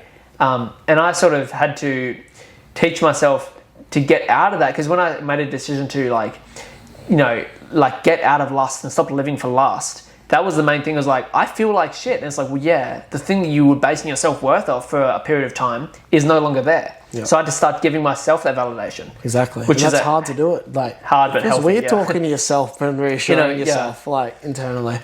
But I want to ask you about that. You said you crave female validation. Yeah. Do you feel like part of that role may come from your childhood in any form? Potentially. Like, you know, think back to childhood. I was, you know, living, like, pretty much had a normal household until about 6, and then mum and dad split up, and then I was living with mum, and then essentially got kicked out of mum's house at like 11, moved in with dad. Dad wasn't really there much because he was like a trucker. So, yeah, I guess maybe there was like a thing of female validation. Yeah, it makes sense because sort of the opposite tale for me. Bit different, but... didn't have the best relationship with my dad. Yeah. And always found that being validated by other men that I saw as superior, me as inferior, that's what I sort of craved because I didn't feel adequate. Yeah. And that was mainly because of my lack of connection with my father. Yeah. But, yeah, same sort of thing, which, you know, daddy issues. Yeah. So, which, you know, sometimes that, you know, if I was lustful and I got with a girl and then got validation from guys. Yeah, yeah. Same thing with chicks that have a lot of, sorry, not all chicks that have father issues, but some, you know, the stereotype of sleep around, get validated from men. So I can see why that is, because I wanted to be praised and validated by men, not in a sexual way. Yeah. But, you know what I mean? Yeah. Like, just like in response to... Yeah, to actually define my worth. And it wasn't until I got that validation from myself. Yeah. Yeah, which was, it's hard. It's like sitting there and most inner child work. I remember that meditation you sent me for. Yeah, 100%. Yeah, like, and all this stuff, right? Like, inner work, acknowledging patterns, recognizing traumas and wounds. Yeah. It's like, is it comfortable? No. I mean, I literally do this shit for a living, and I still, like, I'm not going to lie, when you ask me that question right now, right, I was like, fuck. And I was thinking back and I was like, oh, you know, there was a bit of discomfort. It's normal to feel uncomfortable, but just because you feel uncomfortable about it doesn't mean you shouldn't dive into it and learn more about yourself, because as Carl Jung said, until you make the unconscious conscious, it will direct your life and you'll call it fate, right? We're driven majorly by the unconscious traits and unconscious things that we haven't dealt with. Right? You have a wound around your mother or your father, and this happened to you and you were abandoned and XYZ, right? These examples. Yeah. But all these things play a part in your behavior today. Yeah. So like people think, yeah, man, I don't have any, like this is a stereotypical thing. I don't have any trauma. I control everything I do. It's like, even what you're saying is directed by trauma. Yeah. Like just dive in, heal the shit. And especially like some men, not all men, I won't generalize, but some men have this take of like doing inner work is like a waste of time. Yeah. And even like, it's I used to have that take. Yeah. So did I. 18, yeah. Until I fucking read one of these insanely powerful books. But I was like, yes, a lot of men have this take of, it's a waste of time. It's not manly. It makes me a fucking gay, whatever the fuck they want to say. And it's like, bro, I don't know about you, but one of the most courageous things you can do is face your internal world, stop running and overcome these things and do the work. Because we all want to, as men, I feel like it's a really masculine trait to like be able to show up for those around us, right? Yeah. But if I can't even show up for me, how the fuck can I show up for you? Exactly. It's all about holding space. You know what I mean? And, everybody has trauma. Yeah. Like, you can be the toughest bloke. It is so easy to become, I don't like saying it, but traumatized as a young child by your primary caregivers. Yeah. Like, if you're a parent, you're going to traumatize your kid. Like, 2 years old, you scream at them too loud with the wrong tone, that's going to create trauma for them. Like, it's just because trauma is any adverse reaction to a negative stimulus. Yeah. And that's a fucking broad term, bro. Yeah. Like, a child could become very frightened by that tone you screamed at them because they were misbehaving after a certain time, and they get they've still got a brain that works. Obviously, it's not as developed, but they're thought maybe mummy's going to hurt me because of that tone, and then develops fear. There's a trauma there. Yeah. Like, it's going to happen. Everyone has these things that you need to face. And looking back at it as an adult, it's like, all right, mum yelled at me. But you need to address the emotion you felt at the time, because like you said, the body keeps score. Yeah. Unresolved trauma develops into physical symptoms. Yeah. Like, if you've read the book, the Body Keeps Count. Body Keeps Score. Yeah. That's the one. Yeah.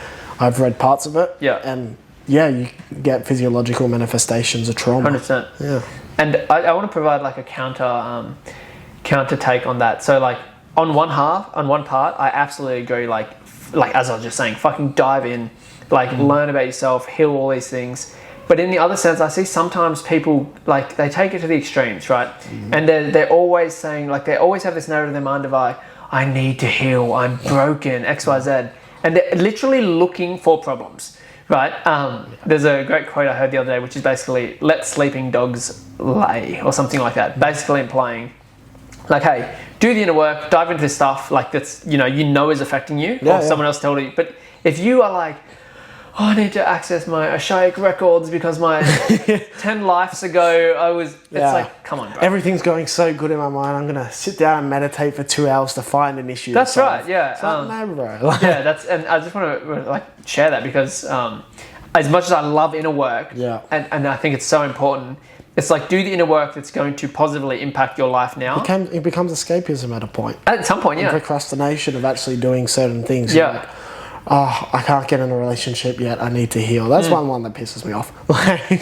that's with that they say, I've had convos around that, and I've said it myself multiple times in the past, I'm just not ready for a relationship. It's like, bro, Bullshit. No one is ready.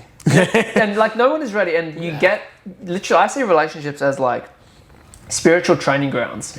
Sounds fucking extreme, but like, you think you're gonna wait till you're amazingly perfect, and then you get in a relationship and you're like, okay, fuck, I didn't know I had this and this and this. Yeah.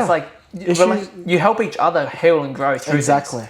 Like, you can resolve a lot of issues you'll have when you're single, but a lot of the issues people have in relationships are intrapersonal relationship issues.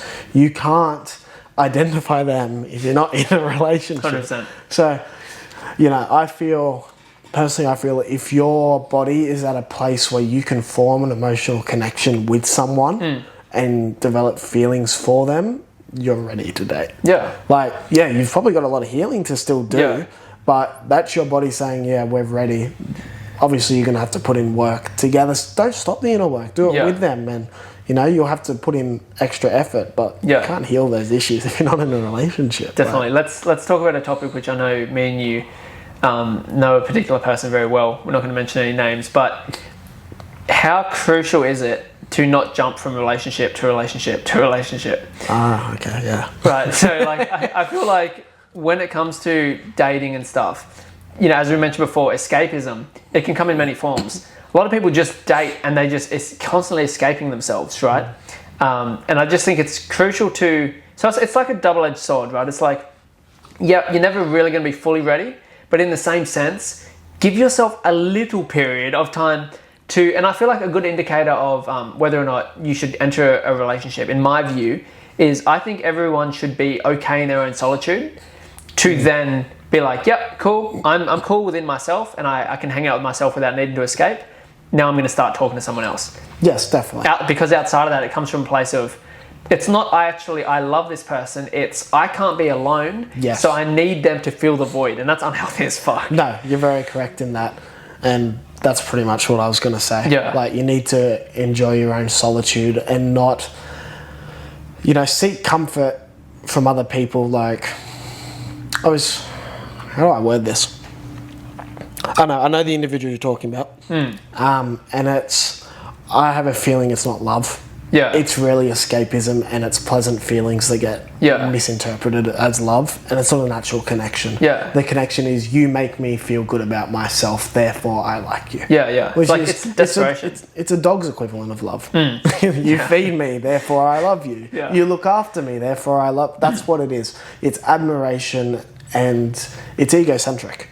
That's all it is. It's I love you because you make me feel this way. Yeah. Which isn't love. Love is I love you for you. You know, so I feel like you need to be able, not to say you need to love someone before getting in a relationship with them, like, you know, it takes a while. Yeah. But definitely agree, you don't jump. If you jump from person to person, you're never going to heal. You're self-sabotaging. You're bringing all the issues from not just one relationship, probably 5, onto your next partner. Yeah. Next thing you know, he's getting screamed at and abused for something that your ex of 3 partners did before you, and then you're calling him your first boyfriend's name. Yeah, it's just a nightmare. I think too, like on that, like you mentioned, you know, you love someone for them. I think it's a really cool thing to dive into. Of like, this is something I picked up early. Of like, when you're in a relationship, it's a very what do you call it? Like, it's a how do I word this? It's a like perfectionist way of thinking, like an idealist way of thinking, that the person you date is going to stay who they are when you first meet them. Definitely not, bro. And what I learned in the past was a key part of being in a long-term relationship with someone is loving every version of them, right? And it's a interesting process, because like you're grieving the past version of them while being simultaneously introduced to the new, and you're loving both of them at the same time. I haven't had kids, but from what I've spoken to people who have had kids, have talked to me about, it's very similar to raising a kid in the sense of your kid's changing, so like the versions of them, it's like boom, boom, next month, and you're literally like, fuck, I'm grieving that version, but now there's this new little boy here who I'm now loving, and you know what I mean? Yeah, that must be difficult for like parents specifically, you know? I've never really thought about that. Yeah. But, you know, you got an 8-year-old, loving them, come 13, a rat bag, fucking hate them. Yeah. Back to 16, love them. You know what I mean? So, no, that's an interesting way to put loving someone in a relationship. But the one thing that I find don't change is someone's core values and morals. Yeah, yeah. And that's why it's important that, you know, you can find a woman, she's a 10 out of 10. Like, got a good job, good family behind her, but she's promiscuous as fuck. Yeah. She cheats on you every week. Yeah. Like, that shows her morals and her standings. They could change, but you're not hanging around to find out. No, fuck like, no. your true morals and ethics don't change. And core values, and making sure they are aligned. Yeah. That's really important. 100%. I talk to, like, obviously a lot of guys in the field of work I'm in, and a lot of the time I just hear like a guy, I'm talking to this new girl, and I say, how is she? You should see her tits. And it's like, here, let me show you a photo. I hope not. But and I just think to myself, like, all right, cool. So I'm not coming from a place of like, physical attractiveness is 100% important. Yeah. Crucial. You should want to fucking see. Everyone hates to admit it, but you'd be lying. Yeah, like, fucking oath. Looks give personality a chance. End of the day, you need to be needs to be physical. I like that saying, looks give personality a chance. Like, I could meet like someone I don't find remotely attractive at all, and she could have the most amazing personality. Even if I give her the time of the day, my body's just going, and brain's just going to be like, I don't give a fuck.